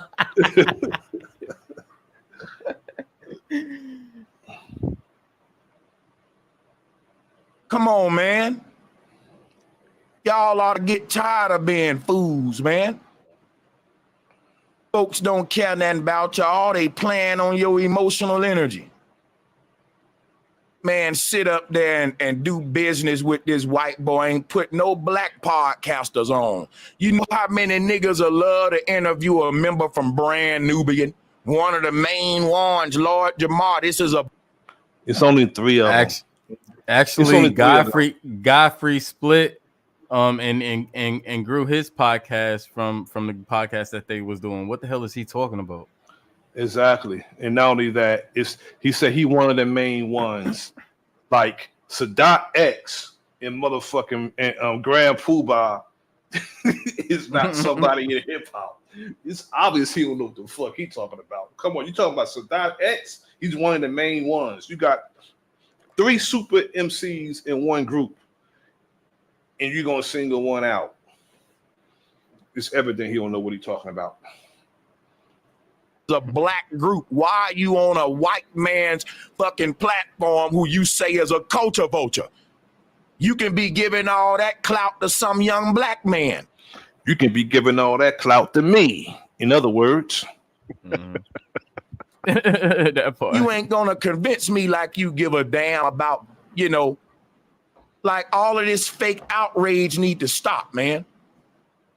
It needs to stop. You know what this sound like? A Time magazine cover. Yeah. When you say outrage, those are like white supremacist talking points. Outrage and fake and all this other foolishness, man. That's what it sounds like to me. So, anyway, let's talk about it. Let's talk about it real quick. Hip hop started in the 70s, right? Guess what else came about in the 70s? Comedicism in New York. Man, go man. Did you not say this already? I ain't seen this. This is my first time seeing this. Hell no. Now how the fuck he finna try to make this connect me? My bad. Brother, whenever you want me to stop it, just tell me, okay? Just say stop sir. it. And I got you. Sir. That's what African Bambaataa was a part of. Let's pull it up.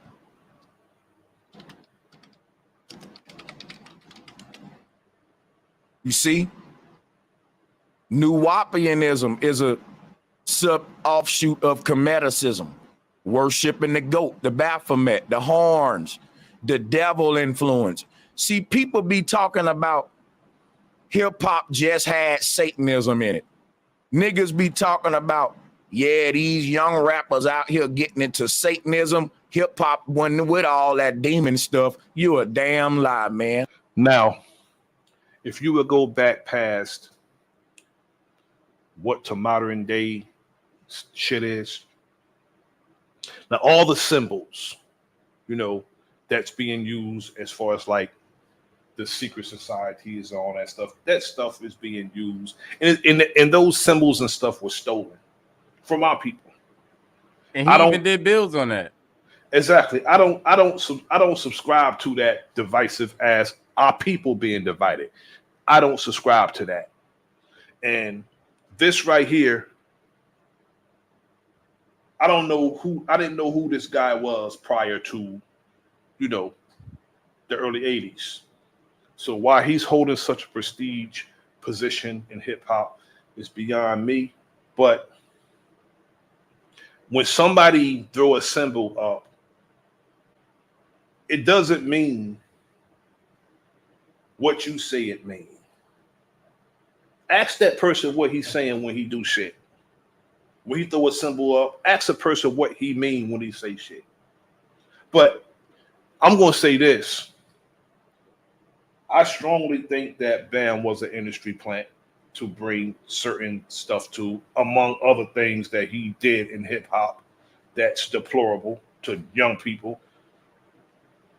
And people's just rocking with that Sedgwick Avenue in 1973, Kool Herc did a party. They just rocking with that. Why? Because that, that puts them, on top of things and it puts them at the beginning and makes them the founders and the owners of shit. I don't subscribe to that because all I subscribe to, it was our people that started it. These locations and stuff where it started, nah, bro. Can't get that, especially when I know what went on in Newark, Patterson, Plainfield, New Brunswick, and other areas of Jersey in the 1970s. You can't tell me it started over there when it was going everywhere. Can't. But even what he trying to do right now, though, you know what I mean? Even what he trying to do right now, as far as just pick something negative and then broad stroke that as origin or some sort of spiritual connection to Kemet. That's right. That shit ain't working, man. You know what I'm saying? Everybody know. Don't nobody want to hear that shit, Sharif. Like, you know what I mean? That's and the niggas who was telling them was what I'm saying, the niggas who was really checking for the hip hop and who determined what was popping and what was important. And niggas wasn't on no super religious or super African talk. Like I remember coming up in the hood. Nobody give a fuck about no Africa Bambaataa. Nigga, who the fuck is that? And we didn't give a damn about no Africa, but we knew every mixtape drop, we was at the spot. You know what I'm saying? You had to go and, stand in line and make sure you was fresh. And, you know what I mean, dude, we were mimicking the, the ones we thought was fly. And this nigga was nowhere in the mix, man. So, but he knows this, though. You feel me? That's what a debater do. That's what these, these preachers, you feel me, do. You know what I mean? They pick a verse and then they, they broad stroke and then preach and try to make you believe. But, bro, this shit don't work. This is not Brother it. Warfare K, Brother Chris. Did you ever say, I'm about to go downtown and purchase one of these with Bam wearing? Man, gone. Hell no. Hell no. None of us, right? Fuck out of here. Never have I ever. Ever. The only one wearing that shit, right? Never have I ever. And use a damn lie. My step pop's a music producer. I ain't never seen none of this around the artist or him or anybody he was connected with. The same shit that they doing today that we acting is so evil with the devil horns and throwing up the fucking little devil sign with your hands like that. We act like this is new, y'all. When this was what this is Kemeticism. This is new. It's new as fuck. Because they wasn't doing this shit. I never seen rappers. Run DMC stood in the B-boy stance. Now you gonna say that? You gonna say that's crazy? It's symbolism of a straitjacket now? Come on, man, stop. Nah, he gonna take that B-boy stance and tell you that was some Mason shit. Yes, the Masons, brother. This is a ritualistic pose. He's submitting himself, brother. Yes. He prayed to Haru. God. Straight up pseudo, bro. This is pseudo as fuck. This is what it was all based upon, Satanism. This is what Freemasonry and all that. We got amnesia today. We act like these symbols that we see today just got here, man. Hip hop getting evil. Hip hop. I'll tell you, a lot of these cats should have never been allowed to watch those tapes. Those conspiracy theory, Illuminati tapes, they should have never been allowed to watch them. Because everybody is part of the cabal and Boule and COINTELPRO and they allowing black people into the damn Illuminati now. You can actually join. You just gotta kill one of your family members and shit. Man, that shit wild. I did a project. Well, we got a project with Too Short's wifey that's coming out. Are y'all gonna say I'm Illuminati now? Yep. Yeah, that's what they're gonna say. But you gotta be. I'm an oath, bro. I gotta be. You got to be. That's what they There's say, no bro. way around it. I had Fly in my crib in the studio session. Y'all gonna say, "Oh, Oh yeah, they got you, brother. Oh, they got me now. Oh yeah, they got you, brother. Oh Yeah. shit. Yes, sir. You didn't know. That's how it worked. That's how. I, But I, watch I, this I though. did. I had the whole session with Kevin McCall. Yep. I'm a Illuminati now, y'all. You got to be. They're Man. gonna say you gotta wear all this red now. Wow, Yep. that's crazy. Nah, but yo, check this out. So I was reading some shit today, right?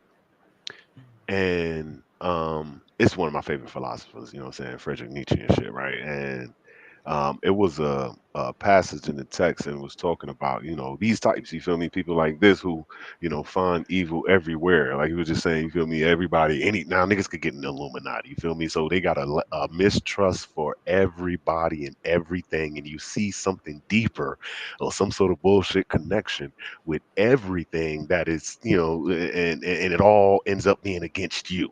You know what I mean? All the way down to your brother, your homie, the people who look like you, Black Illuminati. Yep, you could be in there with them too. And you know what I'm saying? You know, his perspective, he busting it down like, yo, these people are this way because, you know, they see the liar or the you know the desire to be, you know, like these motherfuckers in themselves. And so, you know, a liar nor a liar, a thief nor a thief, a crook nor a crook, right?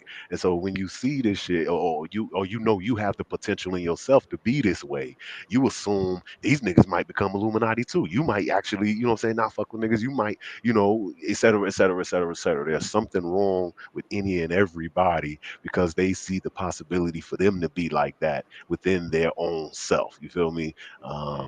I just wanted to add that, man. That part. Yes, sir. But it's, you know, everybody's that now, bro. They don't got my brother Chris. Oh yeah, man. They definitely got this nigga. Oh, they definitely go. You Hey, making music, brother. You know that's the devil realm, brother. You know the devil. You know he was the god of music in heaven. You feel me? He was in charge. And so if you singing, then the devil got you. And if you in this industry, you Illuminati.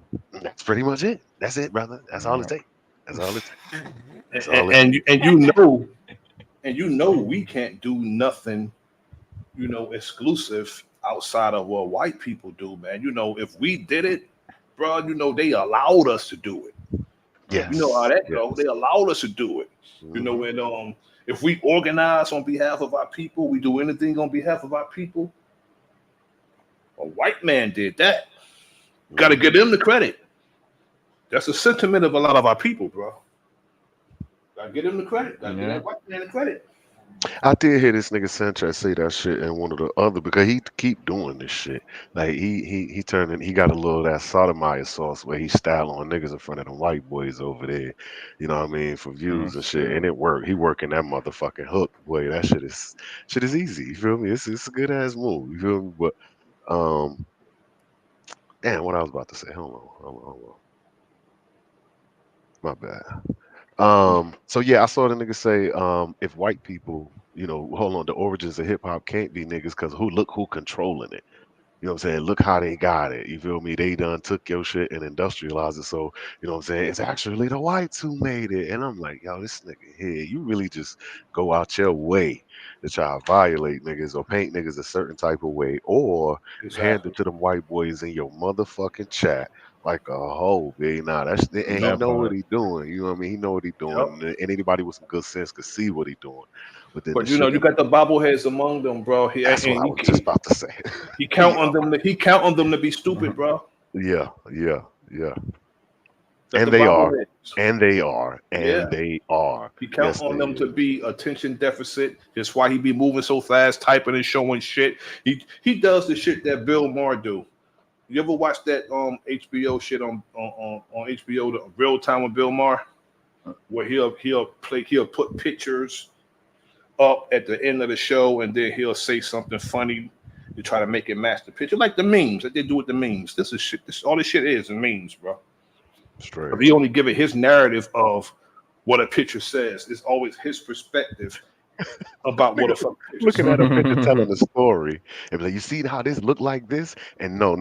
the words. So, sewer means seer. And if you take the S off of shaitan is Satan, and then bow mean pow, and this mean that. And any words I want to swap out and put some different letters in, it mean what I'm saying right now if it's kind of close. I'm like, yo, you niggas is the worst, man. And then Catch B in the chat saying facts. Facts, brother. Yo, not a wordplay is vicious, B. Nasty work with the wordplay, man. Niggas love it, man. He said them niggas being like facts. Facts, brother. Yo, I put jelly in my salad, man. Fuck that salad dressing, man. I put jelly in my salad. Yo, facts, man. Facts. That's facts. Nigga said, nigga, mayonnaise and peanut butter, nigga. Facts. Facts.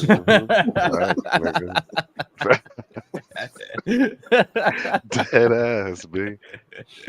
So it's like but it gotta be expected. And devil. Go ahead, brother. No, go ahead. It's all good. Go ahead. I'm like, damn, nigga, they been wearing horn devil sign. No, they wasn't, Sanchez. Damn, nigga, the father of hip hop right here doing it. This ain't nothing new, man. This shit has been influenced by paganism.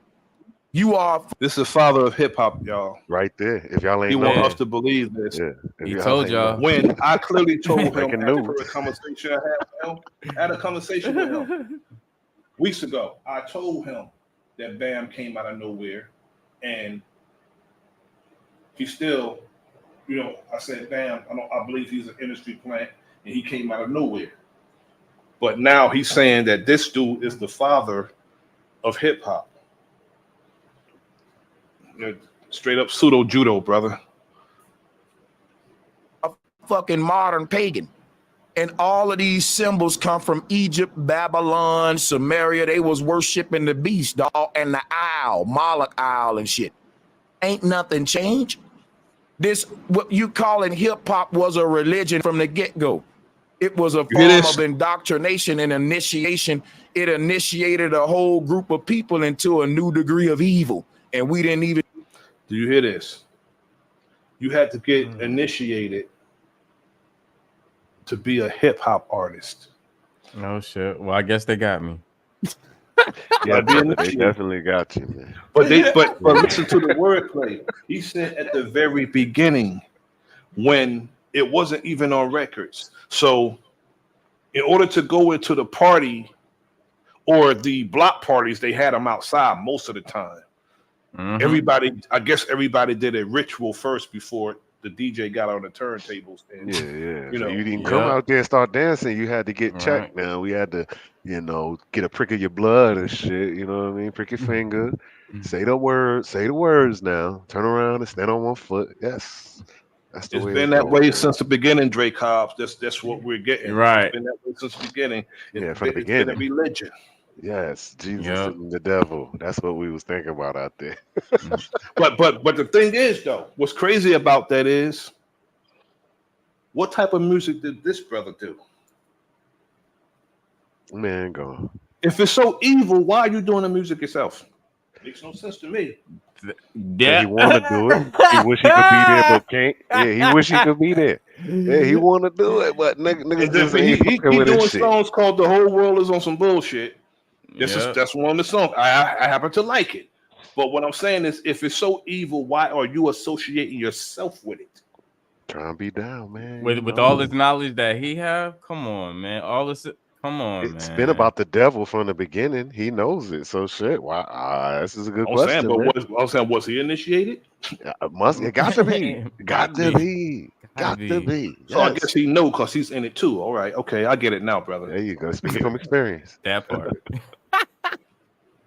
Even see it coming. Look at how evil our children are today, and it's solely because of hip hop.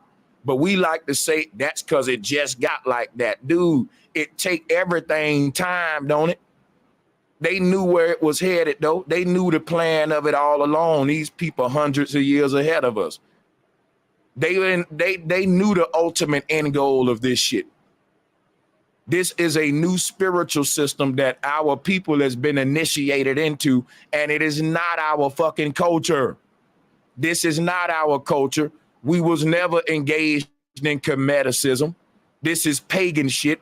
Now, you can't even put that on hip hop because all of entertainment does this. So why is it narrowed down to hip hop? Again, moving away from the real conversation of who created the origin, who's in the origin of hip hop. When you don't have an argument for something, you move on and you deflect. This is a whole, how many hours is this? Of deflection. 5 hours and something of fucking deflection from what the conversation really was and what the conversation really is. This is shameful. Yeah. I don't have 5 hours. I just wanted to come up here and just show, like he said, who the fuck we dealing with.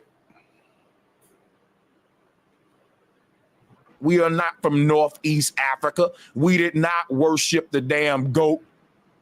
We didn't worship the goat, dog. It's that simple. These people, hip hop is founded on goat worshipers. This is a fact, dog. Now, do you hear this, bro?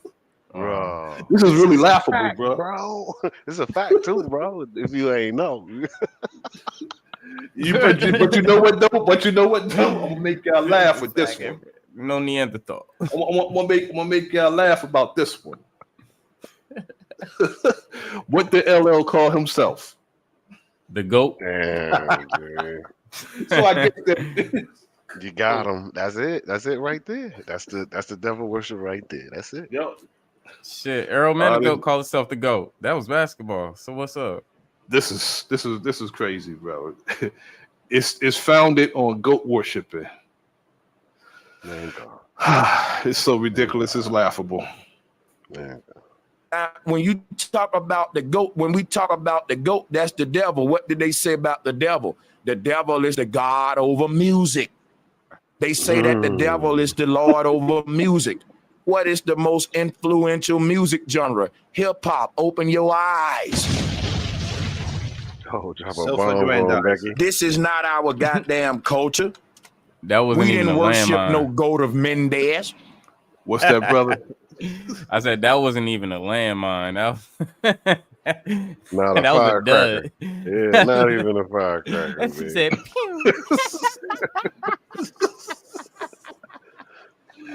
Those sparkles and shit. Bro, all right. So B-Boy don't have a goat move. There's nobody that tags goats on walls. Tagging is still it. What else in hip hop? There's no DJ goats. There's no MC goats. Exactly. There's an acronym GOAT. Only that's acronym. cool. That's it. It's That's the acronym. That's all it is. It doesn't even mean an animal, but I get it. Exactly. I'm trying to see where does this actually come in where hip hop was in created his where mind, we create. brother. Come on. In this nigga mind, babe. Yeah, man. Trying to demonize niggas. This is all a part of the demonizing niggas, just a contrarian dude, just contrarian. Yeah, Wherever way we going, he going the other way, and he's only doing it with the convo. And he's only doing it to be contrary and be argumentative, and to stand out, to be this contrary dude that goes in another direction his people go. For the white boys, for specifically, he doing it specifically for the white crowd. No, that's just my exactly. You feel me? Pandering, bro. Yeah, pandering at his best. Pandering, bro. We call it meat rodding, no Neanderthal, but yeah, pandering is the nice way to say it. Yes, sir. Over there trying to make them boys feel good. Yeah, I know Neanderthal. My bad. Talking about oaths, man. People take oaths, but you don't talk about somebody else's oath when you took one too. That don't make no sense. Straight. You took an oath too, man. Yeah, he did. Protect and preserve the this, that, and the third, the borders of the United States and all that. And Mr. MP, I know he was out there with them boys. I know. But what I'm saying, you're doing that. But if you done that, if you took an oath to uphold the Constitution of the United States and all the other stuff they do in the military and the police, I'm not saying something's wrong with that. But you're gonna talk about an oath that you don't even know somebody took and say they took it. when you actually took a damn oath. That's disingenuous. We ain't even got to the implications of whether you upholding it or not, or what specifically that means. Like we ain't gonna get to that, but yeah, man, that's definitely a conversation I probably need to have myself. You feel me? I'm qualified. I can talk about that. Oh, but I mean, and you know I was looking for you, brother. When? What happened? What happened? because of the conversations we have. Oh yeah, for sure. Yeah, nah, I got it. I'm gonna say it. But yeah, man, that's a little too deep and far off the beaten path right now, man. So we'll stay right here where we at. But that's Indeed. important. That is fucking important right there. Keep rocking up. That's the goat that they worshiping. That come up out of Egypt, nigga. That's Capricorn. That's what Jesus is. We didn't worship the damn goat of Mendel. We didn't worship no beasts of the field. Jesus wasn't born in Capricorn. We didn't kneel down to no goddamn goat statues, nigga. That's paganism. That come from Egypt and shit. Yeah. They worship graven. Go ahead, brother. Elaborate, brother Chris. That nigga, he broke down Jesus when so many times and wasn't born in fucking the 20. Now you going back to believing Christmas, nigga, and we already broke that shit down years and years ago. So many upon like different times. Like, how was he a Capricorn when we stop? Keep going. Yeah, bro. My bad. I had to. From my understanding, according to it was Nimrod born then, not Jesus. Exactly. So I guess he believed that Jesus is our Lord and Savior, and then he's born on the 25th of December, and he walked on water and all this other bullshit. He ain't even going by his own teaching. Even images. Exactly. You're making a point.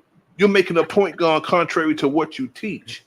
And then we know that shit. And he has no shame. They ain't got no shame. Just gonna say that bullshit, knowing he done taught against that shit. Knowing he fucking know better. Now Jesus is a historical nigga. He was born at a certain time, and goddamn it, them niggas is worshiping him through this. Even though I don't really believe that shit. You know what I'm saying? I'm just saying, brother. He's counting on them to be slow, bro. He's counting on them to be slow and with a deficit, bro. Counting on it. I didn't know Jesus was a Capricorn. He like to take long walks in the park. You feel me? Walks on water. Hold on. He was born in the winter with no shelter. Hey man, steam fish is his thing. All the Jesus pictures was out in the snow when he was a baby. You know who pointed that out? My niece pointed out. She was like, "How could Jesus was born in the winter when they barely had shit to stay warm? He would have died as a baby." I was like, "Oh my God, niece, you are fucking correct." This is He shameful, used to bro. bootleg a little bit too. If he needed some liquor, he come bring the. You know what I mean? He get you right. He walked on water though. He banged the fuck out of hammer. He's nice with the wood. You know what I mean? Flipping tables over if you selling flip shit the in fuck the out of temple. table, man. Yeah. Not Thor now. He ain't Thor now. He ain't Thor. No. He's no Thor. Okay.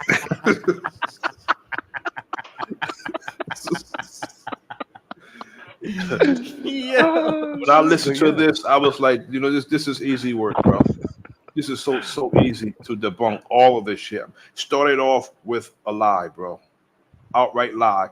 Changed the chronology of when hip hop was, and then he just started adding on bullshit. But if you step on drugs this much, bro, nobody getting high. Yeah, this shit is over, big. Nobody getting high, bro. Out here. You ain't getting no cells. Yeah, you ain't getting not no only cells. this, you fucking up the whole game, though, big. Yeah, for real. You know what I mean? This is bad right now. You know what I mean? Everybody's suspect. No, this is bad. You can't even be out here with this, man. Exactly. Yeah. Exactly. Just hieroglyphs, symbols, carved images of the Pharaoh. The Pharaoh was God. This was heathen spirituality, dude. This is why they wanted to get y'all so fucking obsessed with Egypt. The Freemasons promoted that. They all are based around the goat of Mendez. Are you brothers feeling any hip hop like vibes in this stream? We ain't even talking about hip We ain't hop even here, talking about man. hip I don't hop. We're know talking what the about fuck we religion and symbols Yeah, and man. What are shit. we You know what I'm saying? talking Are you about, feeling man? any hip Nah, hop vibes in the whole entire stream? I don't feel nah. nothing hip hoppy about this. About this shit. Nah, man. Nobody This was sound like drawing a goats. suburb nigga trying to reach in and explain something he ain't never had a good close encounter with. That's what it sound like to me. Yo, Yeah, this nigga man. is acting like niggas was pop locking, went down to a b-boy coin drop and paused and put the goat out. Yeah, for Like, real, man. We nigga, gotta do our nobody was sacrifice doing tonight. that shit, You bro. know what I'm This is saying? Drink outright some blood and ridiculous. shit. Pentagrams and shit. Yeah, we with that, man. Everybody had pentagrams, devil worship. Who does that, man? Our people so fucking religious. Ain't nobody got no devil nothing going on in the house. Stop fucking Exactly. playing. For real. Our people ain't on that type of shit. Niggas is too Nope. fucking religious, B. So don't tell me nothing. Hip hop ain't had nothing to do with no devil shit. You got like fucked up and no. I'm talking about from the grandparents being suspicious to the, you know what I'm saying, the people in our age range just ain't playing with. We ain't gonna play with the devil. We don't play with God. You don't play with the devil. Just leave that shit alone. Feel me? Niggas Right. don't even play with that type of shit, B. That ain't Nope. nothing like I niggas, got a B. question. You guys are old enough. I'm pretty sure y'all older than me. Did y'all witness any goats hanging in your parents, grandparents, aunties, uncles' house or Never. anything like that? Oh, Nah, okay, it was cool. Jesus in Nah, that bitch. nah, we ain't even had no pictures of Jesus in our house, bro. We ain't even had those pictures, bro. That part. Shit, And that's and, what's up. and my introduction, my father and my parents never took us to church, none. They just told us right from wrong. You know what I'm saying? Don't do this, don't do that. You better do this, you better do that. That type of thing. My introduction to any faith was the Nation of Islam. That's my introduction to any faith. Mm-hmm. All that Easter egg hunting and all that other shit. My father stopped that shit, man, when I was a child, little child. All that trick or treating and shit. I stopped that shit when I was a little child because my parents was growing into knowledge. Right. You know what I'm saying? My parents were young when they got married. So when they got into knowledge, all that shit stopped. But they wasn't into taking us, they believe in right and wrong. Right. Do this, do that. Don't disrespect adults. Don't, you know what I'm saying? That type of stuff. So Don't y'all do wasn't playing rock albums backwards, trying to hear the hidden meanings, telling y'all about the devil and shit. Y'all wasn't doing nothing like that. Nah, Oh, okay. no, we weren't doing that, bro. You pull a record back on my dad's stereo, you gonna have a problem. You know what I'm saying? Just trying to see. You know what I mean? I'm looking for this devil in our culture that niggas say, where is the devil worship, man? I need it, man. I got to see it. I don't believe it. Nah, we wasn't doing that, brother. No, sir. And definitely wasn't doing that in hip hop. We didn't see nobody putting up no Baphomet signs, none of that shit in hip hop. I seen Jimmy Snooker do this shit when he jumped off the ropes. Right. You That's know who about that it. come from interacting I with, ain't though. seen no damn Diana Ross, Sammy Davis, or none of them Nope. motherfuckers. Nah, that shit come from interacting with them rock white boys. You feel Exactly. me? And yeah, come on, call it what it is, B. The That come from cave interacting dweller, with the them and cave trying to be dwellers. different. Yeah, the But cave the dwellers. thing, Yeah, exactly. man. But the The thing darkness is, niggas. yes, sir. And but it's not even narrowed down to hip hop. He want to put it with hip hop and say hip hop origin started with that. Yeah, he That's know all better. of entertainment. Entertainers do that when they rise to another level. They try to get them into the Satanism. Some of these hip hop artists are into that. They're not necessarily But that's into not it, the but origin, B. it's not the origin. But some of That ain't them, origin. exactly, it's not the origin of what happened in hip hop. Not at all, because we wasn't even dressing like that fashionable, bro. It was plain. What Right. made our outfits fly was the jewelry we put on with it.